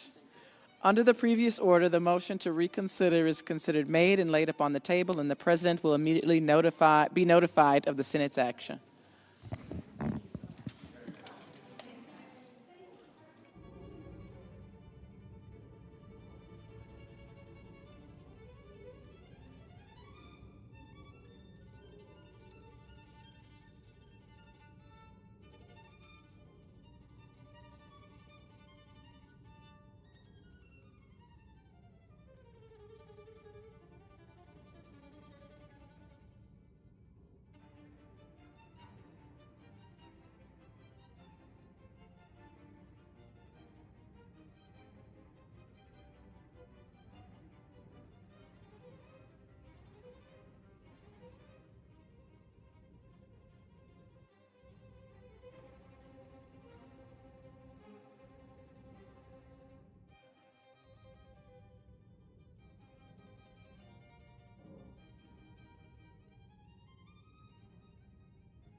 Madam President. Senator from New Hampshire? Madam President, is the Senate in quorum call? No, Senator. I'm pleased to come to the floor with my colleague, Senator Collins, to talk about the fact that this week the Senate passed a resolution designating November as American Diabetes Month. Every November, we work together, my friend and colleague, my fellow co-chair of the Senate Diabetes Caucus, Senator Collins, to pass this resolution so that we can raise awareness about what is a pervasive chronic disease that 38 million Americans live with today. The resolution also draws attention to the many barriers that patients face when it comes to receiving adequate care to manage their diabetes. By passing this resolution out of the Senate, we're reaffirming Congress' commitment to increase diabetes treatment options, to fund more research, and to prevent new cases. And while I'm grateful that the Senate has passed this resolution again this year, I wish I could say that we're truly honoring the commitment that's outlined in the resolution. But sadly, I'm angry and I'm frustrated over the lack of progress that spans not just years but decades to make common sense changes and find real solutions to the problems that face diabetes patients. For 38 million Americans, this isn't a matter of politics, of what political party you join or if you don't belong to one. For those 38 million, it's actually a matter of life or death, literally. And this is an issue, as I've said to this body many times, that's personal for me and my family. In the gallery today is my granddaughter Ellie, who was diagnosed with type 1 diabetes shortly before her 8th birthday. And I've seen firsthand the challenges that Ellie, my daughter Stephanie, and their family face trying to manage Ellie's diabetes. Managing type 1, especially when you get diagnosed at such a young age, is a complicated, delicate balance of daily insulin injections, blood glucose monitoring, and other supporting drugs. Ellie and her mom and her dad have spent countless hours finding a treatment regimen that keeps her blood glucose levels stable and allows her to live a full, happy life. Ellie is now 24. She lives in LA, and she has spent years advocating herself to improve diabetes policies as part of Breakthrough T1D, which is formerly JDRF. And yet, every year, Ellie, like all diabetes patients on some insurance, have to prove to the her insurer, that she still has type 1. Now, I find that strange because anybody who knows anything about type 1 knows that it's a chronic illness, that it doesn't go away. And I'm angry because this is real for our family and for millions of families across the country. And it's scary. And just this week, Ellie was denied coverage for a prescription that she relies on to manage her diabetes. She was denied the medication that she needs to live her very busy and full life. The medication she was denied does the same work of 3 other drugs combined. But now all of Ellie's work to find the right treatment is back to square one because of a decision that was made not by her doctor, and she's been a patient at the Joslin Diabetes Center, which is one of the premier diabetes treatment centers, not just in the country, but in the world. It wasn't her doctor at the Joslin Center that made that decision. It wasn't her local primary care doctor. It was the insurance company. And I wish I could say this was the first time, but denials like these have become a common occurrence. And I think most folks know this, but in case you don't, as I said, type 1 diabetes is a chronic disease. It doesn't go away because you turn another year older. It doesn't go away because you move to a different location. Ellie is going to live with this disease unless we have a breakthrough for the rest of her life. And she will spend every day, some portion of her day, thinking about it. She will spend every day making choices about what to eat or drink, about the right exercise routine, and how she can best manage her levels. And it is unconscionable that a decision by an insurer would make these choices even harder. And we're lucky in our family because we have resources, we have time to dedicate to researching and solving some of these issues, to trying to navigate the healthcare system. But sadly, that's not the case for so many families across this country. People like the single mom who works multiple jobs to keep food on the table for her kids. I understand why Americans are angry with the status quo. They should be. We should all be, because it is well past time we finally get help to those people who need it to address their type 1 diabetes. So I know that Senator Collins and I have legislation. It's called the Insulin Act. It's an effort to help people who can not afford the cost of their insulin. And we know that's an issue because spending on insulin has tripled in the last decade.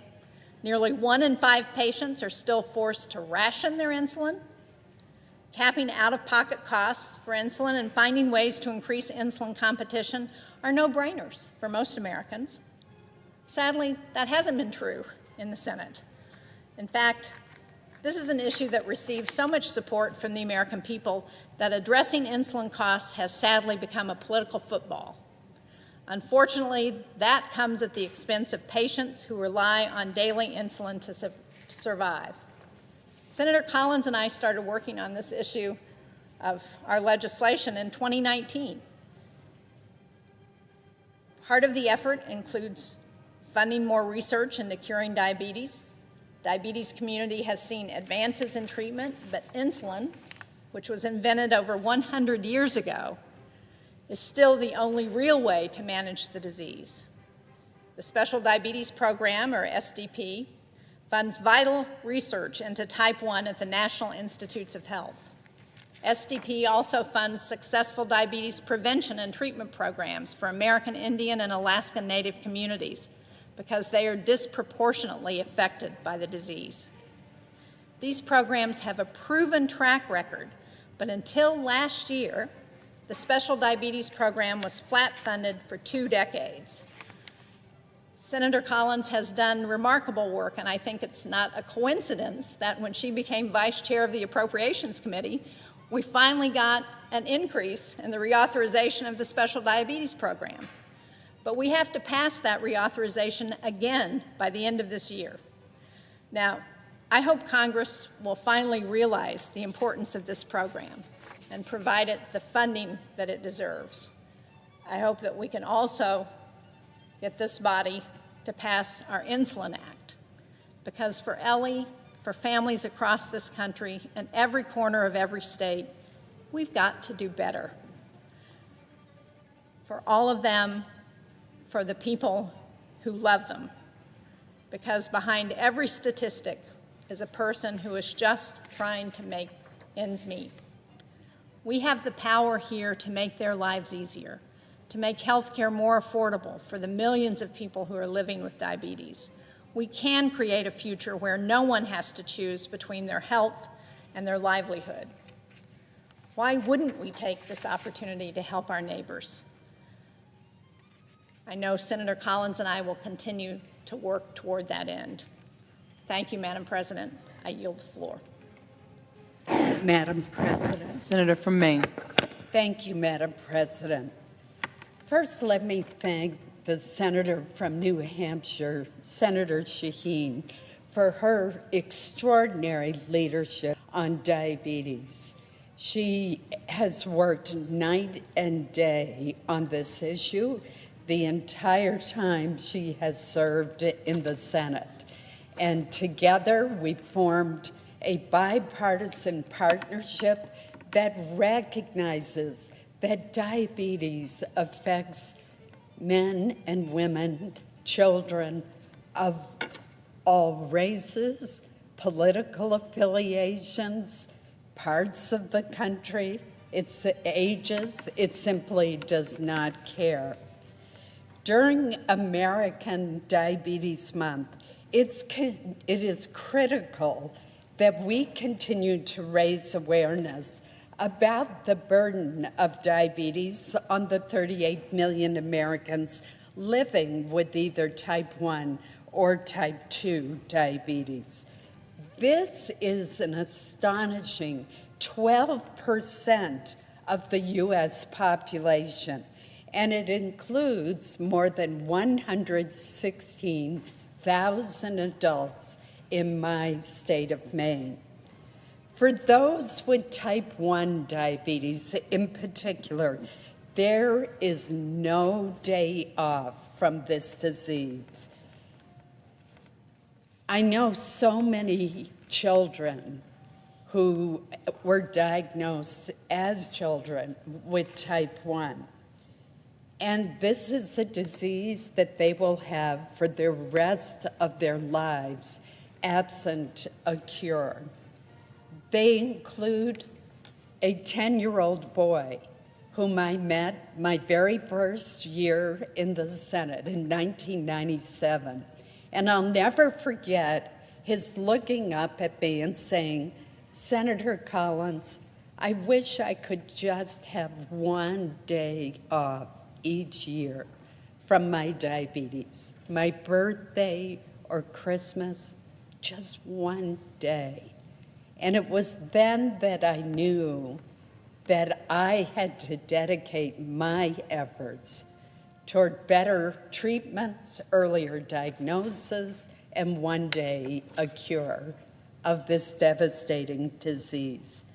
Since then, my life has been enriched by getting to know so many people who have type 1 diabetes. I think of Aiden Sweeney, who I first met at a children's congress where children from all over the United States came to Washington to talk about what it was like to have type 1 diabetes. Aiden was just a toddler when he came with his mother, Carolyn Sweeney, to testify before Congress. She testified for him. Today, he's a thriving college student in Boston. I think of people like Ruby Whitmore, one of my neighbors in Maine, who has had diabetes since a very young age. I think of my niece, Nicole Wiesendanger, who has kept a log, a journal of her journey with type 1 diabetes. And I think of Beck Hoskins, whom I met just this past year, who, because of the price of insulin, felt that she could not take the full amount that she was advised to take by her doctor and ended up in the emergency room of a hospital very ill. I'm appalled to learn of the experience of Senator Shaheen's granddaughter, who has lived with type 1 since she was just 8 years old and was recently denied care that she requires. I agree with Senator Shaheen that we must hold insurance carriers accountable when they apply unreasonable utilization management techniques that benefits the companies at the expense of everyday Americans and that contradict the best treatment for the person with type 1. Doctors and patients in Maine are frustrated with the unfair burden that these practices add to the burdens that these individuals are already coping with. We must and we can do better. Diabetes is also one of our country's most costly diseases in both human and economic terms. It is the leading cause of kidney disease, blindness in working-age adults, lower limb amputations, heart disease, and stroke. Approximately 1 in 4 healthcare dollars and 1 in 3 Medicare dollars are spent treating people with diabetes. Diabetes cost our nation $413 billion in 2022, and medical expenditures for individuals coping with diabetes are roughly 2.6 times higher than expenditures for those without the disease. As the founder and the co-chair of the Senate Diabetes Caucus, I have been proud to lead this bipartisan resolution designating the month of November as American Diabetes Month.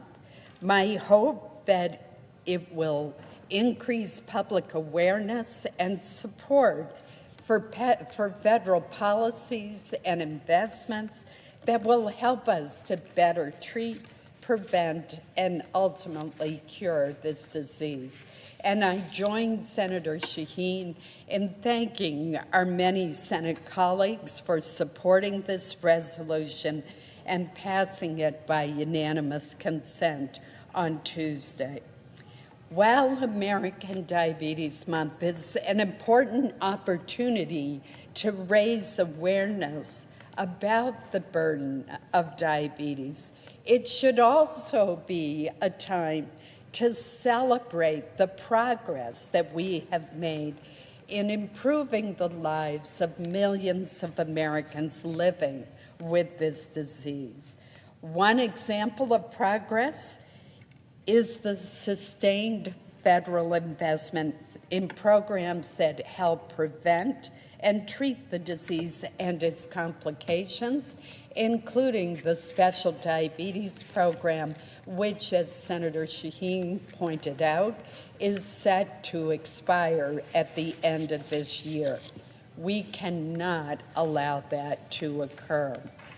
Earlier this month, I was proud to lead a bipartisan letter to our Senate leadership signed by 55 senators emphasizing the importance of the Special Diabetes Program. From new technologies like the artificial pancreas systems to new therapies to delay the clinical onset of type 1 diabetes, this program is improving the lives of people with diabetes today and accelerating the progress to cures. I remember when I first became involved in this issue, the number of daily finger pricks that were necessary, the alarms that had to be set during the night so that parents could check on their children with type 1, the burdensome large pump systems that were used. We have come so far with the closed loop, artificial pancreas, the continuous glucose monitors that can send a phone message and an alarm to a parent if a child's blood sugar has become too high or too low. We've come a long ways, but it's taken investment, and that's what we must continue. Through continued federal investment in biomedical research and prevention programs, and by passing bipartisan legislation to address the high costs of insulin, like our Insulin Act, as well as broader pharmacy benefit manager reform, Congress has the opportunity to continue to build on this progress for the benefit of those living with diabetes.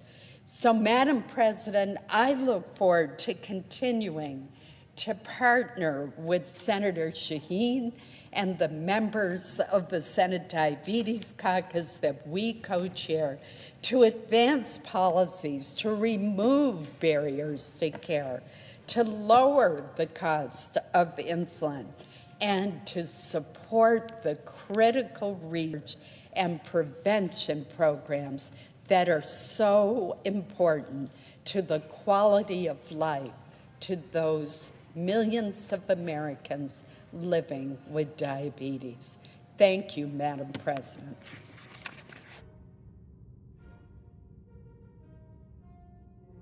President, I would suggest the absence of a quorum.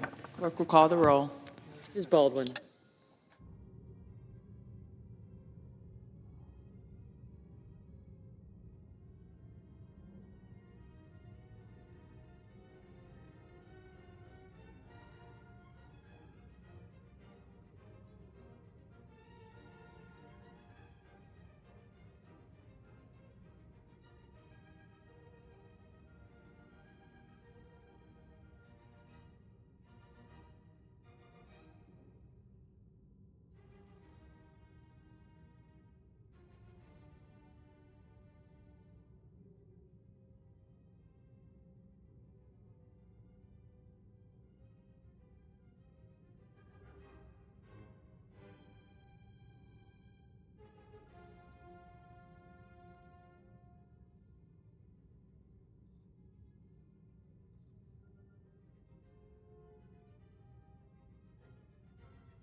Mr. President. The senior senator from Maryland.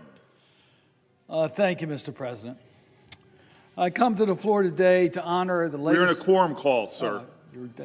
I ask consent that the quorum call be dispensed with. Without objection. Yeah. Thank you. I come to the floor today to honor the legacy of Sergey Magnitsky, who was killed 15 years ago this weekend. Sergey was born in 1972 in Odessa, in Ukraine. He was brilliant.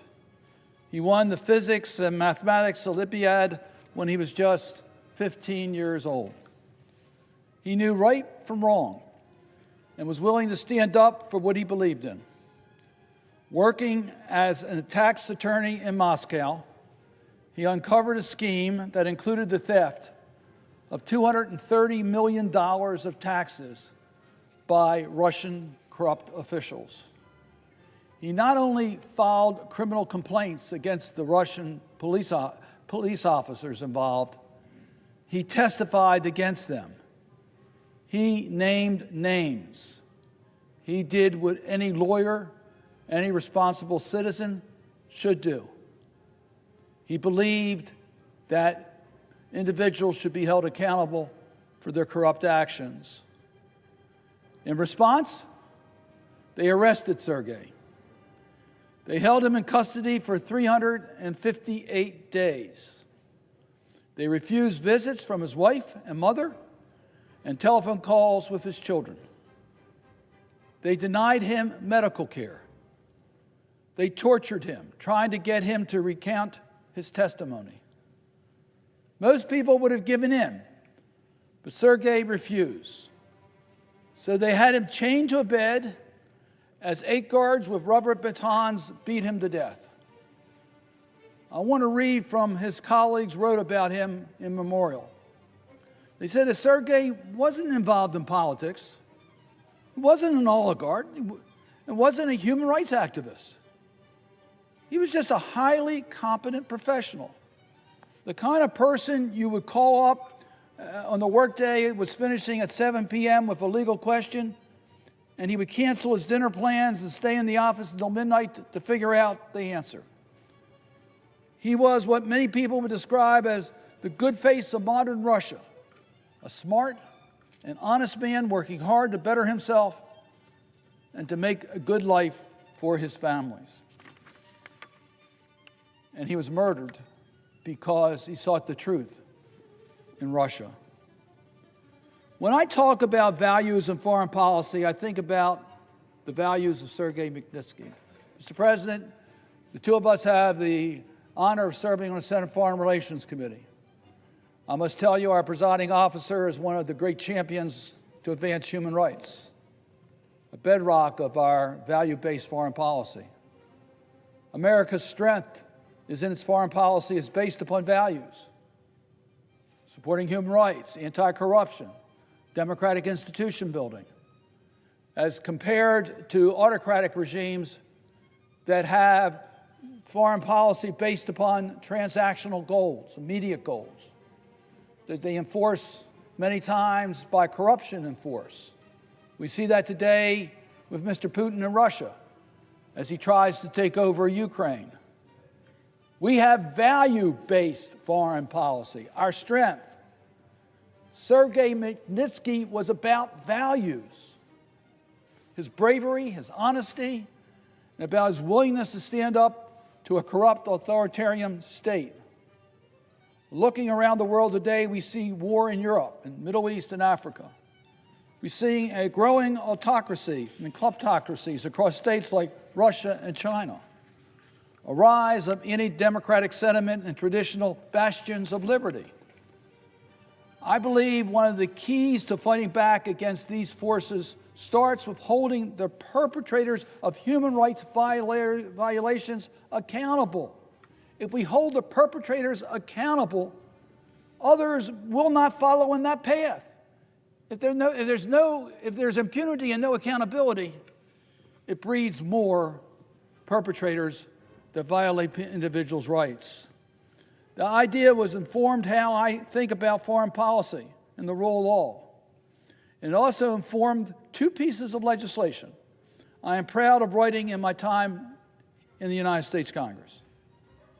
The 2012 Sergey Magnitsky Rule of Law Accountability Act and the 2016 Global Magnitsky Human Rights Accountability Act. At the time of Sergey Magnitsky's killing, our main policy tool for penalizing human rights abusers and corruption was country-based sanctions.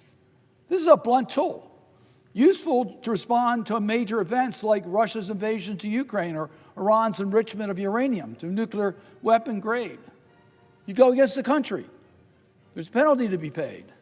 But it's less effective to provide accountability for human rights violators, which are individuals that are perpetrating those violations. We needed something more responsive, more targeted. Inspired by the tragedy of Sergey Magnitsky's murder, I set out to write legislation to hold his murderers accountable. I didn't know at the time the profound impact the bill would have for human rights and accountability. The original bill targeted the individuals who were complicit in the jailing and murdering of Sergey Magnitsky. It blocked these individuals from enjoying the benefits of America, it stopped them from traveling to the United States, and it stopped them from using our banking system. It gave the United States government the authority to seize their properties. It stopped them from violating human rights with impunity. Magnitsky-style sanctions seem like a foregone conclusion today, but not when we got it enacted. Although it passed the Senate with overwhelming bipartisan support, it was not an easy fight. Different parts of our foreign policy community were vehemently opposed. It was something new. It was a change. And change is hard. The executive branch doesn't like the legislative branch interfering in how they conduct their business. But that's our responsibility. The legislative branch's responsibility to set the policies. We pushed ahead. In 2016, we expanded the bill beyond the reach of human rights violators and corrupt actors around the world. We've expanded it. The Global Magnitsky Human Rights Act. And we made that permanent. I want to acknowledge that one of the ways we got this done is because it was bipartisan. Senator Lugar helped me as I was a freshman member of this body in the Foreign Relations Committee in getting the attention on the need for this legislation. The late Senator John McCain was my principal co-sponsor and helped to get the original Sergey Magnitsky Accountability Act included in a bill that could pass the United States Senate. And my good friend and the leader with me on the Helsinki Commission, Senator Roger Wicker, was principally responsible working with me to get the Global Magnitsky bill made permanent with a place in the National Defense Authorization Act. So the sequence was 2017, Executive Order 13818 was issued to structure the implementation of the law and broaden the scope of the law. In 2022, we made the law permanent by repealing the Sunset Clause. In 2023, the United States sanctioned 78 foreign persons under the Magnitsky Sanctions Program. And as of November 7th this year, the program has sanctioned over 712 foreign persons and entities since its inception. Now, Mr. President, I can tell you specific examples. I can tell you about being in Bulgaria and being treated as a hero because it was the Magnitsky sanctions against their corrupt leaders that allowed their country to move forward with the reforms that the people of Bulgaria wanted. It meant real change. I can tell you about recently being in Guatemala, where we see hope for a democratic regime. It was Magnitsky sanctions that helped get to that point. These sanctions have real consequences because you see corrupt leaders want the protection of a country's rule of law for their wealth, even though they live in countries that don't believe in the rule of law. We take that away from them by the Magnitsky sanctions. It's had profound impact on human rights, where now individual actors have to consider their own conduct, even when acting on behalf of a state. Their reputation, ability to travel, and ensure access to assets are at risk. I've seen a lot in 58 years of public service, much of which I have devoted to human rights advocacy. I remain inspired by the heroism of Sergey Magnitsky and can confidently say that he did not die in vain. His death jarred the global conscience forever. Today, the Magnitsky name is synonymous with an approach by dozens of leading democracies to respond to human rights abuses and official corruption. The United States led on this issue. We were the ones that were able to get it started. When we lead, and we lead with values, and we lead on behalf of democracies, other countries will follow our leadership. Shortly after we passed the Magnitsky sanctions, there was action in the United Kingdom, there was action in Canada, EU has adopted, and now 24 countries have Magnitsky-type sanctions. We got to do more. We got to figure out a way how we can coordinate these sanctions so we can really isolate those human rights violators and have a global approach to the imposition of the Magnitsky sanctions. There's more we need to do to fight corruption, so we have a lot more work to do. But I will tell you, Magnitsky is a name that strikes fear in the hearts of Vladimir Putin and corrupt oligarchs around him. As government officials and responsible citizens, we have an obligation to advance policies that respect human freedom and the dignity of the individual. That is especially true of those of us who live in democracies. I know that at times our tasks may seem difficult or impossible, but we must never give up hope. We must continue to have faith that our work is worthwhile. There were days where I thought the Magnitsky quest would not have any main consequences. I look today with pride that I'm glad we did not give up hope and we were able to get that law passed. But Heidle once wrote, "There's only one thing I will not concede, that it might be meaningless to strive in a good cause." I will never concede either. The struggle for human rights can sometimes seem insurmountable. Let me just share with you one of my experiences in life. I've been very fortunate to have had an incredible career. In 1987, as part of the U.S. Helsinki Commission, I traveled to Germany and went to West Berlin, went through Checkpoint Charlie to East Berlin, walked up to the Brandenburg Gate and saw East German machine guns focused at me so I would not cross back into West Berlin by trying to sneak across. I met with East Berliners who were desperate for someone to listen to their cause. They never gave up hope. They were living in a very oppressed country. They fought for their freedom, and we helped them. We didn't give up hope. They didn't give up hope. 2 years later, I returned to Berlin with a hammer in hand to help knock down the Berlin Wall.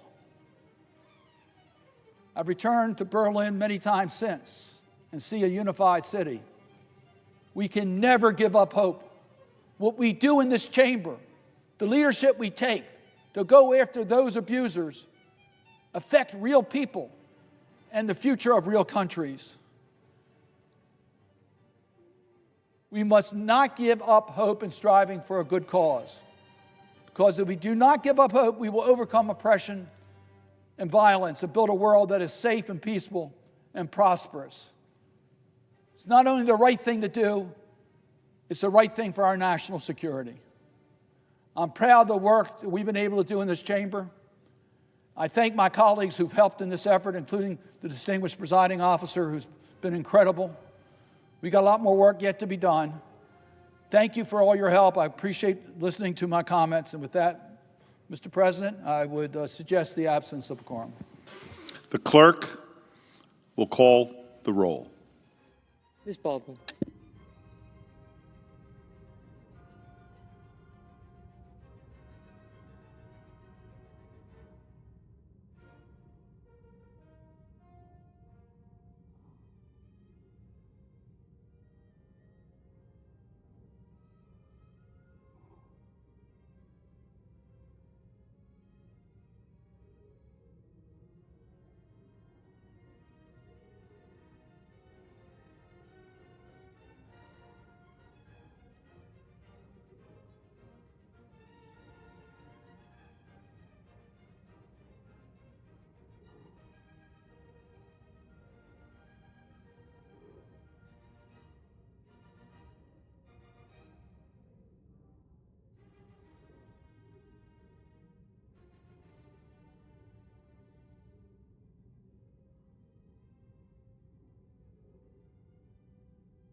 The senator from Rhode Island.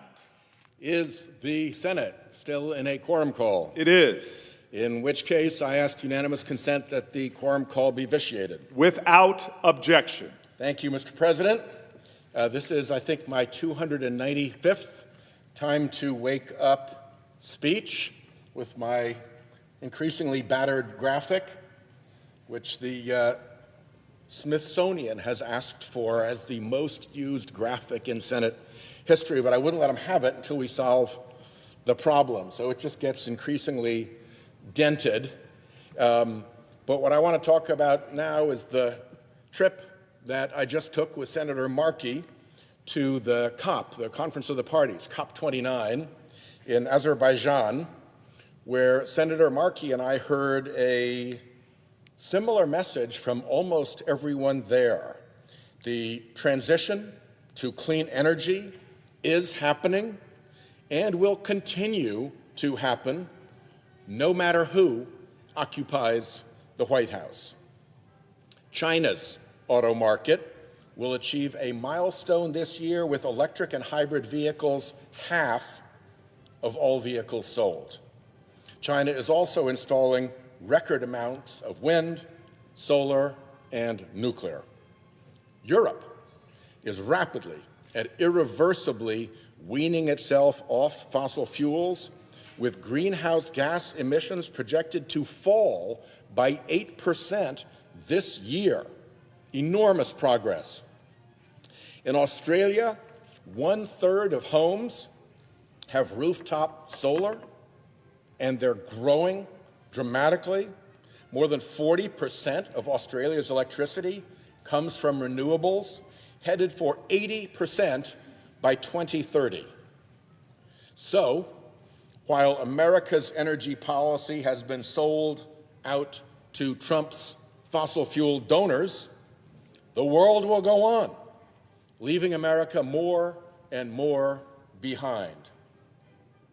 Nor does Trump being for sale mean that there won't be leadership on climate change coming from the United States.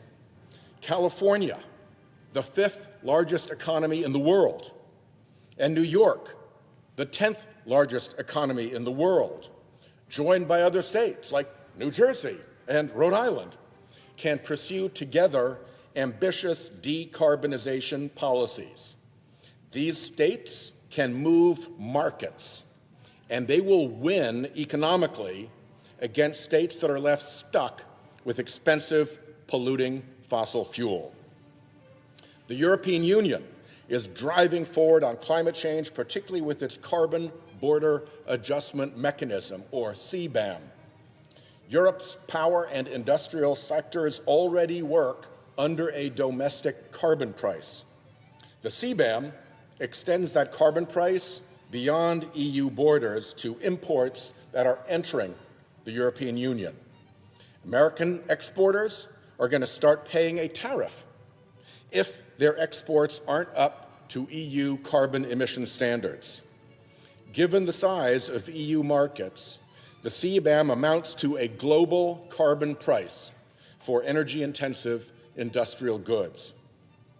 Not just the EU, the UK has announced that it is joining the CBAM also. And we spoke with Australia, which is in detailed negotiations to join as well. Because of the CBAM, even economies that aren't joining, like India and China, are looking at domestic carbon pricing to reduce the tariff burden. After all, why pay tariffs to get into EU, UK, and Australian markets when you could keep the same revenue at home via a domestic carbon price? Washington state voters just approved a carbon price by an overwhelming margin. New England's Regional Greenhouse Gas Initiative is a small but successful multi-state carbon price. Carbon pricing is coming, and that is good news because there is no longer a pathway to climate safety without a price on carbon. We heard from business leaders about the economic havoc that climate change is causing, particularly now in insurance markets. It's a subject that my budget committee has examined closely, and our committee is going to release several more reports on the climate economic threat before I relinquish that gavel. As I said frequently at COP, we've gone through 3 stages on climate change. The first stage was the science phase. Scientists did their job, and they gave us accurate warnings about the dangers of fossil fuel emissions to the planet and to humanity. Then we came to the political phase. We did not do our jobs. Despite the warnings of science, politicians yielded to an unprecedented campaign of obstruction and disinformation orchestrated and funded by the fossil fuel industry through a flotilla of dark money front groups and captured trade associations. One rare, bright moment in this political failure came when Democrats passed the Inflation Reduction Act. But despite its now proven benefit to Republican districts, not one Republican would vote for it. Now we enter the third phase of climate change, the economic phase, the time of consequences. In this phase, climate change warnings start coming home to roost in household economies. We see it immediately in the insurance crisis in climate risk areas, with Florida ground zero for exploding home and car insurance rates in a collapsing insurance market. We also see it in grocery aisles as droughts and floods hammer agricultural commodities. Shipping is constricted in dried up waterways like the Panama Canal or the Mississippi River. Supply chains unravel. And for good measure, big oil adds to the cost problems by jacking up gas prices. Let's review that for a moment. When Russia invaded Ukraine in early 2022, gas prices spiked. Assisted by the OPEC cartel, big oil had a 2-part strategy ready to go. 1, raise their prices to meet the new cartel price, pushing high prices at the pump for Americans, and 2, blame the high prices that they put at the pump for Americans on Joe Biden. That campaign of blame was pure theater. Obviously, oil companies set their own gas prices. Government doesn't. And the surge in oil profits coming from their price gouging shows their multi-billion-dollar motivation. And falsely blaming Joe Biden, well, that helped their politics. The red line on this graph shows inflation-adjusted oil prices. 2 things are clear. 1, oil prices are dangerously volatile. And 2, they keep getting higher, even adjusted for inflation. This blue line here shows average post-war oil prices. This green line here shows the average price per barrel since 1980, up $13 from the post-war average. So behind all this volatility noise is an actual persistent increase in cost, even inflation adjusted. And this brown line up here shortens the time frame further, shows the average price since 2000, and it's up another $12, total $25 per barrel increase. The lesson? Stay addicted to oil, and our future will be volatile, increasingly expensive, and dangerous. Where fossil fuel denies us energy security and drives inflation, renewable energy offers us stable, affordable energy powered by fuels that are free. Sunlight and wind and flowing water and geothermal heat, none depend on tyrants' whims or foreign cartels' greed. And then add the economic costs of climate change, not just the cost of the product, but the cost to life of burning that product.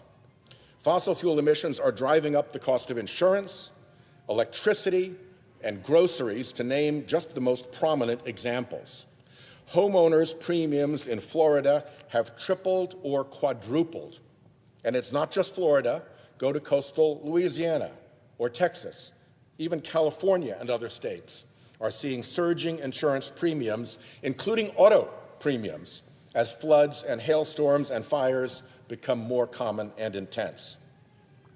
Electricity bills soared when utilities had to spend billions of dollars upgrading their distribution networks to prevent them from sparking wildfires in this new, hotter, drier condition that climate change has caused. And hotter temperatures increased electric utility bills as families had to use more energy in order to cool their homes. Phoenix's record 113 consecutive days of 100-plus degree heat this year, that required lots of excess electricity. In America's grocery aisles, you'll find example after example of staples whose price increased due to climate change. Climate-fueled droughts, climate-fueled floods, climate-fueled heat waves. Orange juice, chocolate, olive oil, sugar, the list goes on. It is climate-flation, and we should call it that.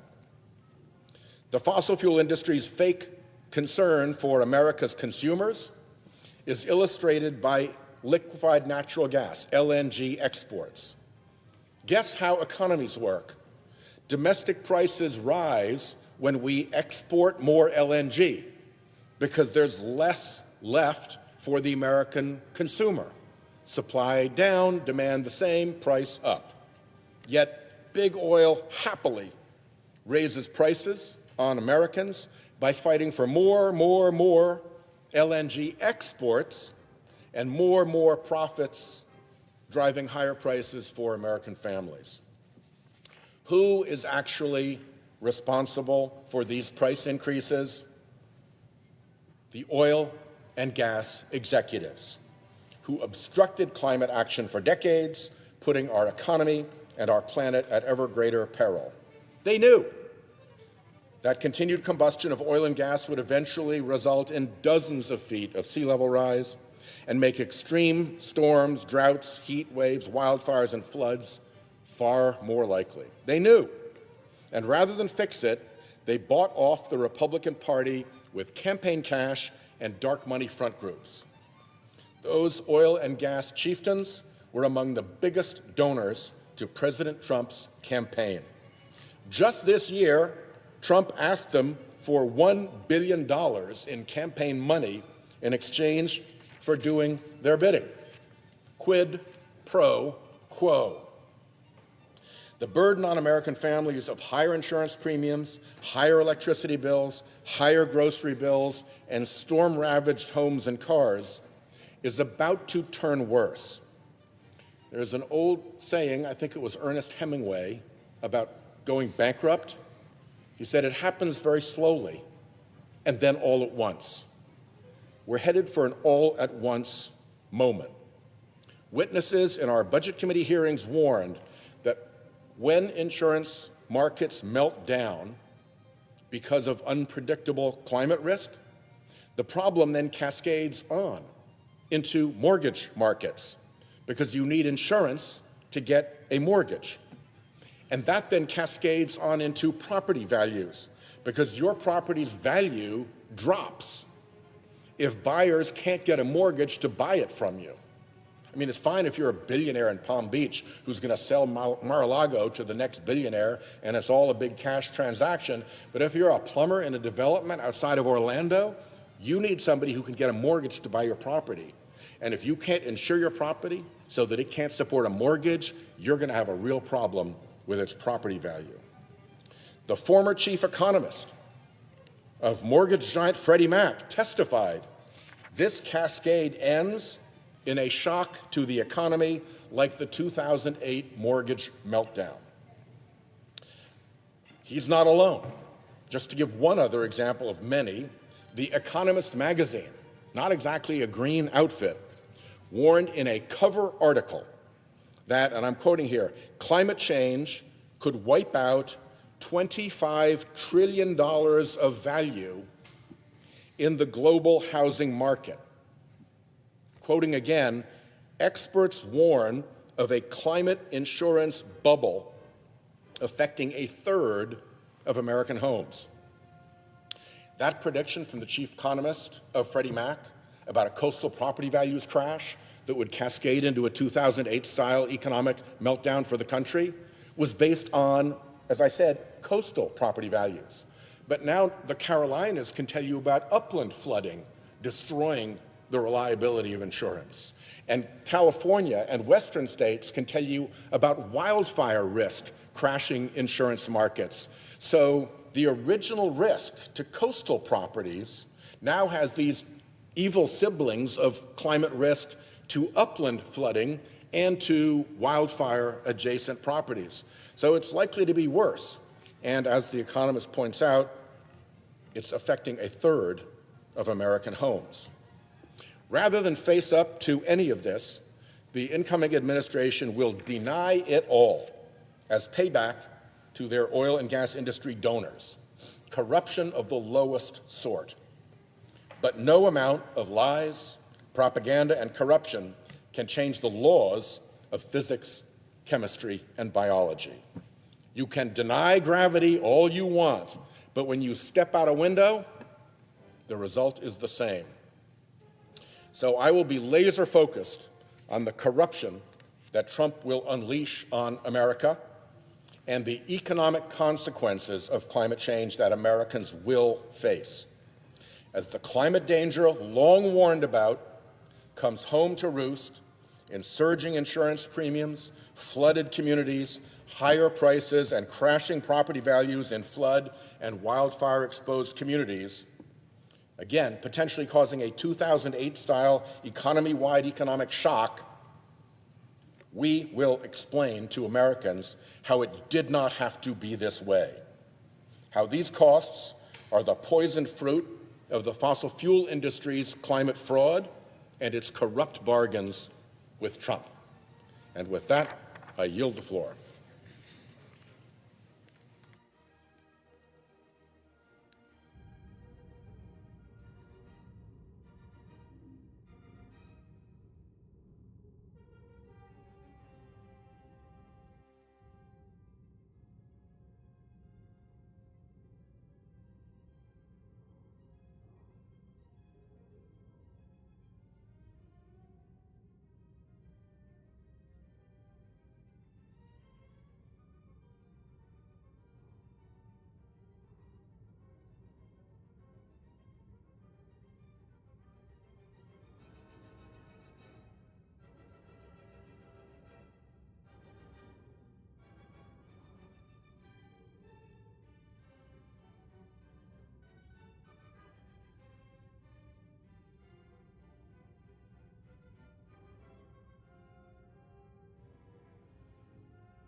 It's not too early to have a little.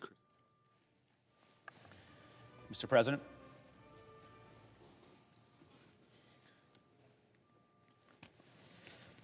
What state? Mr. President. The senator from New Jersey. Thank you, Mr. President. I rise today to pay tribute and recognize several organizations and individuals from our home state and the great state of New Jersey who have been and had a tremendous impact on our constituents across our home state and have defined what it means to serve their communities and recognize them in the congressional record for their tireless service to New Jerseyans and put a spotlight on them here on the Senate floor. First, I want to take this moment to honor New Jersey Community Development Corporation for its important work that it's been doing in our home state as it approaches its 30th anniversary. NJCDC is directly involved in urban revitalization efforts, financial empowerment programs, educational initiatives, and other critically important youth development activities to help uplift our young people and empower the youth of New Jersey The work done by NJCDC has directly transformed the lives of many in the cities of Paterson, specifically, and the surrounding Passaic County. I'd also want to recognize NJCDC founder and chief executive officer and recent inductee to the New Jersey Hall of Fame, Robert Guaracci, for all his tremendous work to make this organization what it has become today. And of course, we cannot recognize NJCDC without recognizing the enormous dedication of a great champion of this Senate floor, the late, great Senator Frank Lautenberg, to New Jerseyans and the NJCDC specifically, which he loved and championed his whole career. Second, I want to honor the Bloomfield, New Jersey Fire Department. Chief Louis Venezia's crew is just one of 300 departments in the entire world that has received the accredited status from the Commission on Fire Accreditation International, which is no small feat. The Bloomfield Fire Department's top-class training staff, communication, decision-making, community outreach, and public relations have made this certification possible. They are well-deserving of this status, and I'm proud to have such a fire department in New Jersey. I want to thank the department for its tireless efforts to keep their communities safe, and it is because of them and the people of Bloomfield can sleep soundly knowing that they are protected in the case of emergencies. And it's my honor to stand here in this body and in front of my mentor and senior senator, Senator Booker, to give these organizations and individuals the recognition they deserve for all their efforts to improve the lives of New Jerseyans. I wish to thank them for their tireless service to our communities and wish them much success in the years ahead. And on behalf of my senior senator, I would be remiss if I did not recognize two other individuals in the gallery whose selfless service has uplifted so many lives across our state.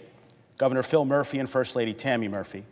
Over the past 7 years, I've had the honor of working alongside Governor Murphy and First Lady Tammy Murphy to build a stronger and fairer state for every New Jerseyan. Under their leadership, the Garden State has set the gold standard for progressive and responsible leadership in America. From nearly doubling our state's minimum wage to enacting the most ambitious property tax relief program in modern history, the Murphy administration has made life more affordable for every New Jersey family. They've taken strides in reviving New Jersey's reputation as a global leader in innovation by seizing upon a number of emerging industries, from clean energy to life science to generative artificial intelligence. They have upheld our shared responsibility to protect all of our state's children by enacting some of the nation's most transformative environmental policies and implementing a number of nation-leading gun safety laws that have brought gun deaths to record lows. And they've also managed to bring the 2026 FIFA World Cup final to the New Jersey, New York, set in the right order region, which is sure to provide a massive boost to our local economies. It's impossible, and it's because of the impeccable record that I was so honored the governor would trust me with the responsibility I hold here. It has been a privilege to work alongside them in this role, both with the governor and the First Lady, on so many issues that matter to New Jersey families, from funding much-needed infrastructure improvements to working with the First Lady to co-sponsor legislation in this chamber to access maternal health care for underserved communities. Governor and First Lady Murphy, thank you for being here today, and without your support, I would not be standing here today. Having been born and raised in New Jersey, I hold a deep love for the people and our state. My career in public service has given me the privilege of meeting many of our over 9 million residents who make New Jersey so unique. Serving them in this chamber has been an incredible honor and a continued part of my public service. And I hope the work that my staff and I have accomplished in this short term will leave a lasting impact for years to come. Thank you, Mr. President. I like that title for you. I yield the floor.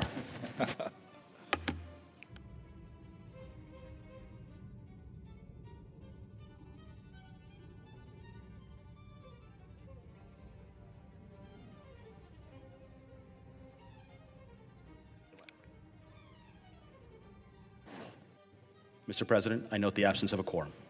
The clerk will call the roll. Ms. Baldwin.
The senator from Alaska. Madam President, is the Senate in a quorum call? It is. I ask that the quorum call be vitiated. Without objection. Madam President, I ask unanimous consent that the following fellows in my office be granted floor privileges for the remainder of the Congress: Michael Polyak and Acacia Halliday Isaac. Without objection. Thank you, Madam President. Madam President, it's Thursday afternoon, and, well, I don't know if our new pages know the significance of Thursday afternoon, but it's usually the time I come down and talk about our Alaskan of the Week. Hopefully everybody can see that. It's kind of a special poster board today because it's got the Capitol Christmas tree on it. I'm going to talk a lot about that Capitol Christmas tree. So the Alaskan of the Week is, for the reporters who are still around here on Thursday afternoon, the American people, they all view this is their favorite speech of the week. I'm just saying, not bragging, it's true. Because we talk about someone really special in Alaska. It could be someone national, a great hero. Could be someone who just did something great for their local community. And then we talk a little bit about what's going on in Alaska. Most of the country is intrigued by our great state. Little snapshot of what's happening. So let me do that right now. Winter's not coming. Winter's here. Heck, winter came before Halloween. We had a lot of snow in Anchorage before Halloween, and now we're getting a ton of snow. It's cold, a lot of snow. So the holiday spirit is upon us. We love that. Northern lights are out. It is literally a winter wonderland. If you want to come up to Alaska, people in the gallery, come on up. You'll have the best visit of your life, summer, winter, fall, doesn't matter. By the way, Utqiagvik, Alaska, that's our northernmost community, referred to previously as Barrow, Alaska. The sun went down November 19th, and it's not coming up until January 23rd of 2025. So, kind of dark in Utqiagvik right now. They're not going to have a sunrise until late January. So we love them up there. Tough, great Americans, patriotic Americans. So everyone in my state is already enjoying winter. So if you can't come up to Alaska to join winter this winter, we're going to bring a little bit of Alaska here to D.C. That's right, the Capitol Christmas tree, which will be lit up in front of the Capitol building for the month of December, is coming all the way from the Tongass National Forest. Presiding officer cares a lot about the Tongass, we know that. Just outside of Wrangell, Alaska. That's a journey of almost 5,000 miles. And this is no living room-sized Christmas tree, folks. It is an 85-foot Sitka spruce. That's a big tree. You're going to see it out in front of the Capitol here very soon. Now, I'm sure everybody listening, and we know there's millions of people listening to this Alaskan of the Week speech, millions, they have a lot of questions. Wait, how do you transport a tree that size almost 5,000 miles across America? There's a lot of moving parts, including 7 different vehicles, multiple Forest Service members on tree watering duty. You don't want your tree to dry out when you drive it across the country. And of course, the intrepid truck drivers who have taken up this charge to successfully and safely deliver Alaska's Christmas tree to America's mall, to the Capitol. These Alaskans, Fred Austin and John Shank, longtime Alaska truck drivers, both Teamsters, are the men responsible for driving for 3 weeks to deliver this tree to Washington, D.C. And they, Madam President, Fred and John, are our Alaskans of the week. By the way, I love the Teamsters. Big fan of the Teamsters. During the pandemic, I went out in our backyard in Anchorage and gave a speech making all the Teamsters our Alaskans of the week because they were keeping our economy open when essentially the rest of the country, the rest of Alaska was shut down. So here's to the Teamsters. Here's to Fred and John. So let me give you a little background on this tree that Fred and John shared with me and my team recently. This gigantic tree was cut down outside of Wrangell, Alaska, as I mentioned, in late October, and was shipped from southeast Alaska, that's where Wrangell is, to Seattle, presiding officer's hometown, on November 3rd, escorted by Forest Service members who are caring for the tree, like I said, watering it, keeping it fresh, the whole trip. When we checked in on Fred, and they're here now, they're going to be here tomorrow morning, we checked in on them. They were just about to stop in Omaha, Nebraska. By the time they conclude their journey, which will be tomorrow, they will have stopped in 12 states, 17 towns across America. And if you are lucky enough to be one of those Americans to live within driving distance of any of their stops, these guys would have been hard to miss. Now, thousands of Americans have come out to see this tree going across the country. The upper half of this tree is already covered in Christmas lights and is visible through plexiglass. And the 85-foot custom-built trailer serves as a gigantic autograph book that has collected thousands of signatures across the country from Americans and Christmas enthusiasts all across our great nation. So let's talk about these two great Alaskans, our Alaskans of the week. Fred, first, transporting a tree of this size, that many miles, requires, like I said, a crack team, which is why Fred and John were chosen. Two Teamsters, get this, with combined trucking experience of over 130 years. Do the math. These guys know how to drive trucks. Fred has been trucking for 71 years, Madam President. He's only 89 years old right now. Born in 1935, a good year for wine, he says. Fred started trucking at the age of 18. He's literally probably the most experienced truck driver in America, driving that tree. Like so many Alaskans, Fred is a veteran. And by the way, Alaska has more veterans per capita than any state in the country. We're very proud of that, our patriotic heritage in Alaska. And I would venture to guess that there are few Navy veterans still around today who were part of the U.S. Navy blockade during the Cuban Missile Crisis. Big point in American history. Well, guess what? Fred was. He served on the USS Mullinix and was in the Navy for 6 years. He was defending democracy then and spreading Christmas cheer now. Fred literally has done it all.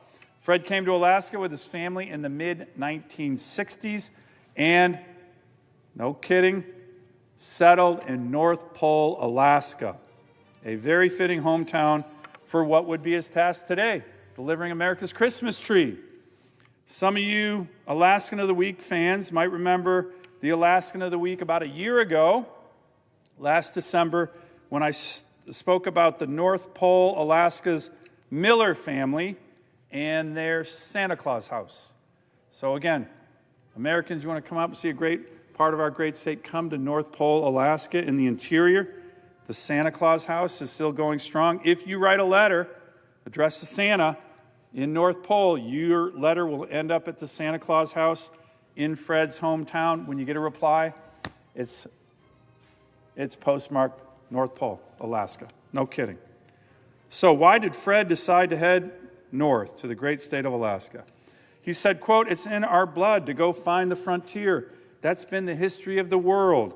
It was time for me to go north."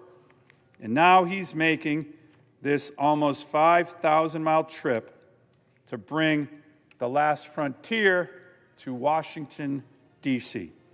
Driving down south is an experience for Fred, much different than driving in the last frontier. Fred says, quote, "There's lots of highways and traffic. At home in Alaska, if you want to beat rush hour, you just have one more cup of coffee. Not a lot of traffic jams in our state. Down here, it's a lot more coffee, pots of coffee." This is his first year transporting the Christmas tree. And he said the best part has been watching the reactions of people seeing the tree on the road or at one of the town stops. Like I said, Madam President, there has been thousands of people watching this incredible Alaskan tree going across the country. Fred said people come out to watch the truck and tree go by. They wave to us. They ask us to honk our horn. We are loving it. And the tree, of course, at 85 feet is hard to miss. We're prepping the country for the holiday spirit. So accompanying Fred is John Shank, also an Alaskan and a Capitol Christmas tree delivery veteran. By the way, he's probably the only veteran. Now, I'm not talking about military veteran. I'm talking about he's delivered the Christmas tree before, driving a truck. This is John's second time delivering Alaska's Christmas tree for the country. So go figure on that one. He's probably the only guy in the history of the country who's done this twice. He did it in 2015, which, by the way, was the only other time an Alaskan Christmas tree has made it for the Capitol Christmas tree, since the tree lighting ceremony officially began in 1964. But this drive is nothing compared to the 6 million miles John has banked during his nearly 50-year trucking career. Again, these guys, these Teamsters, these great Teamsters are some of the best truck drivers in the country. I said, Madam President, 6 million miles. For reference, there are only 17,600 miles of public roads in Alaska. During his career, John has effectively driven one of Alaska's public roads more than 340 times. Go figure that one out. Originally from Michigan, but raised by his family in Fairbanks, John's regular route as a trucker for Linden, which is a great Alaskan transportation company, the route he's usually done is from Fairbanks to the oil fields up at Prudhoe Bay. By the way, those of you who watch the different Alaska reality shows, those are the Ice Road Truckers. Great show.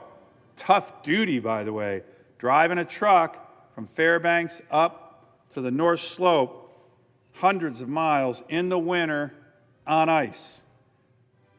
John has done this so well that he was nominated for the American Trucking Association Driver of the Year. Not Alaskan Driver of the Year, American Driver of the Year, both in 2014 and in 2017. John came to Alaska in 1975 to transport food for dog mushing veterans, but also likes to say that he came up to Alaska, quote, for the adventure. And I've been here ever since. It's such a great state. He said the highlight of his trip so far across the country was their stop in Indiana, where he reunited with almost 30 members of his extended family in the Hoosier State who have been tracking the tree and, of course, their fellow family member John on his trip all the way to Washington, D.C. The tree is a family event all around. During their scheduled stops along the drive, families throughout America, thousands of them, have come to admire the tree and get excited about Christmas. Seeing families, seeing kids looking at the tree with rosy cheeks, John said, reminds us it's Christmas time. So there you have it. Two jolly Alaskan men, one literally from North Pole, Alaska, spreading special Alaskan Christmas cheer with this beautiful tree right here across America as they transport America's Christmas tree, Alaska's Christmas tree, to Washington, D.C. All they're missing is some reindeer. You see them right here? And you know, Alaska, we got a lot of reindeer. I'm sure my state would happily loan a few reindeer down here to D.C. You can come and see them yourselves, by the way, up in our state. One of them, Star, a reindeer, actually lives in downtown Anchorage and is always welcoming to visitors. But Madam President, in all seriousness, the tree, as I mentioned, will be arriving here in Washington, D.C. tomorrow. Alaskans from across the state have been working for months on the over 5,000 decorations that will go on this tree. It is going to be beautiful. It's going to reach for the heavens, light up the night sky here in D.C. An Alaskan tree on our nation's capital will truly mark the beginning of a joyful holiday season for all of us. So thank you, Fred and John, for taking this enormous trek to bring the Capitol Christmas tree and a whole truckload of Christmas spirit across America to D.C. Thanks to all the Alaskans that helped make this happen. Thanks to the Teamsters who keep our state and country's economy rolling strong. And Fred and John, Merry Christmas and congratulations on one of the highest honors anyone in America can achieve, our Alaskan of the Week. Great job, gentlemen. We will see you tomorrow out there with your Christmas tree. I yield the floor.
Madam President.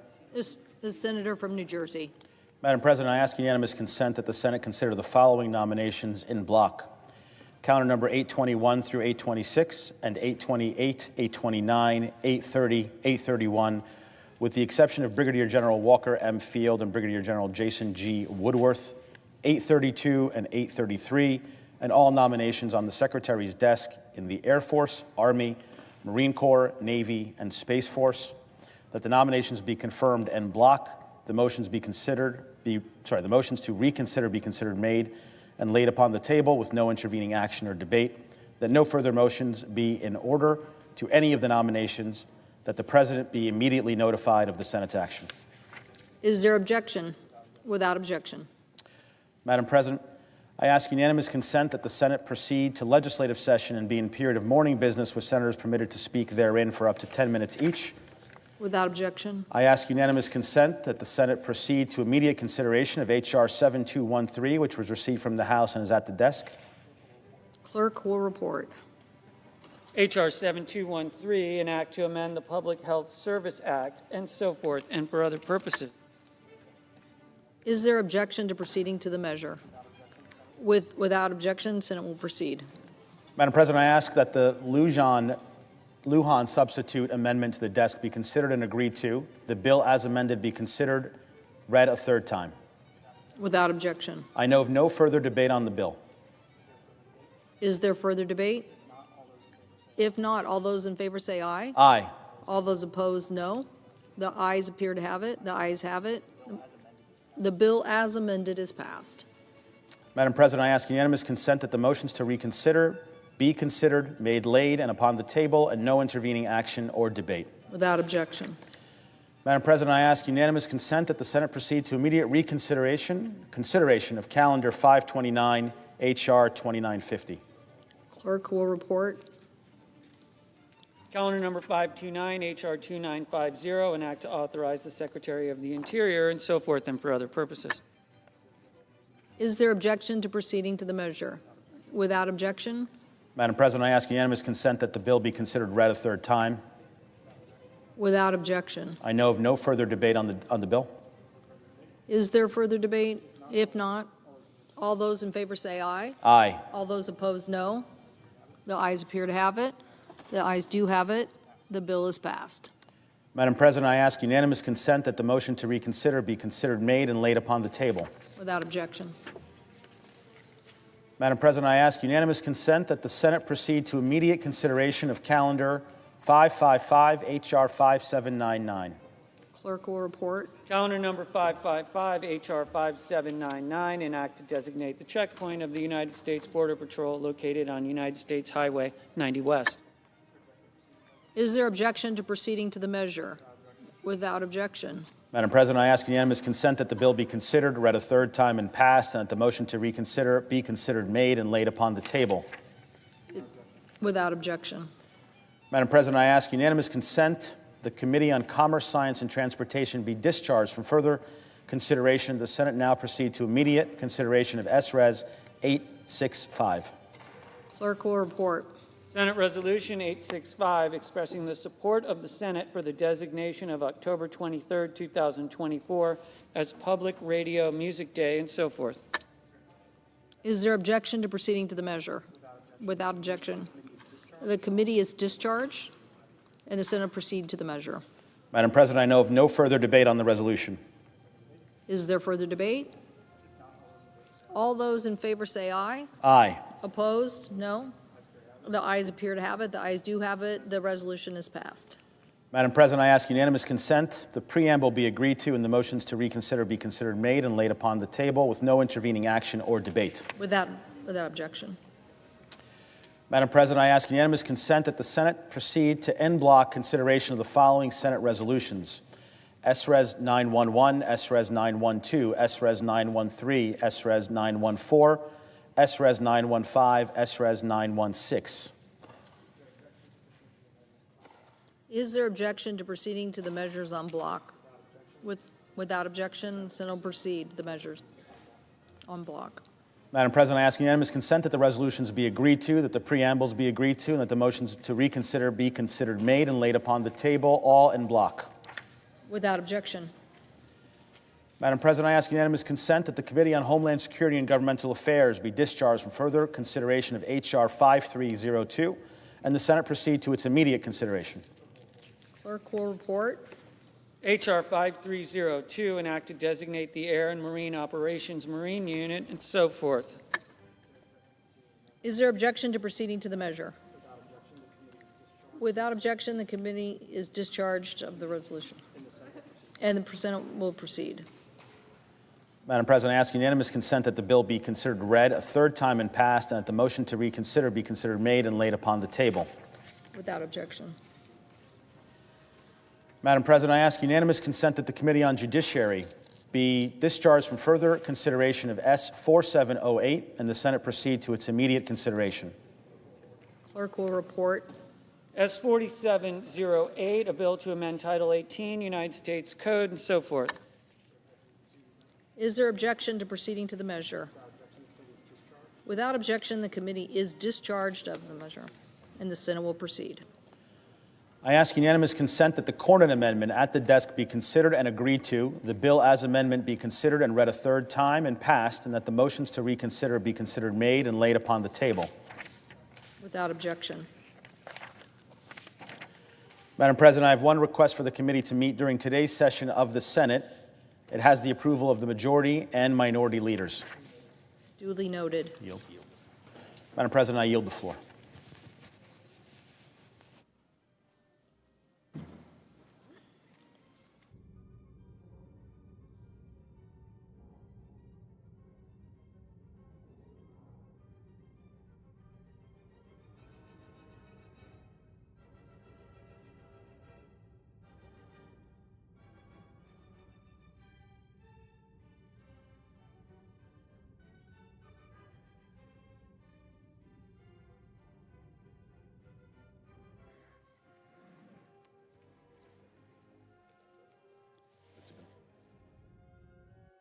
Madam President. The senator from New Jersey. Madam President, I ask unanimous consent that the Committee of Agriculture, Nutrition, and Forestry be discharged from further consideration of S. 759 and that the Senate proceed to its immediate consideration. Clerk will report. S. 759, a bill to authorize the National Detector Dog Training Center and for other purposes. Is there objection to proceeding to the measure? Without objection, the committee is discharged, and the Senate will proceed. I ask unanimous consent that the bill be considered read a third time and passed, and that the motion to reconsider be considered made and laid upon the table. Is there objection? Without objection. Madam President, I ask unanimous consent that when the Senate completes its business today, it adjourn and then convene for pro forma sessions only, with no business being conducted on the following dates and times: Friday, November 22nd at 12 noon, Tuesday, November 26th at 10 a.m., Friday, November 29th at 9 a.m. Further, that when the Senate adjourns on Friday, November 29th, it stand adjourned until 3 p.m. on Monday, December 2nd, that on Monday, following the prayer and the pledge, the journal of proceedings be approved to date, the morning hour be deemed expired, the time for the two leaders be reserved for their use later in the day, and the morning business be closed. Following the conclusion of morning business, the Senate proceed to executive session to resume consideration of the Hogg nomination. Further, that when confirmation of the Wang nomination be at 5:30 p.m. on Monday, and that if the nomination is confirmed, the motion to reconsider be considered made and laid upon the table, and the President be immediately notified of the Senate's action. Without objection. If there is no further business to come before the Senate, I ask that it stand adjourned under the previous order. The Senate stands adjourned until 12 noon tomorrow.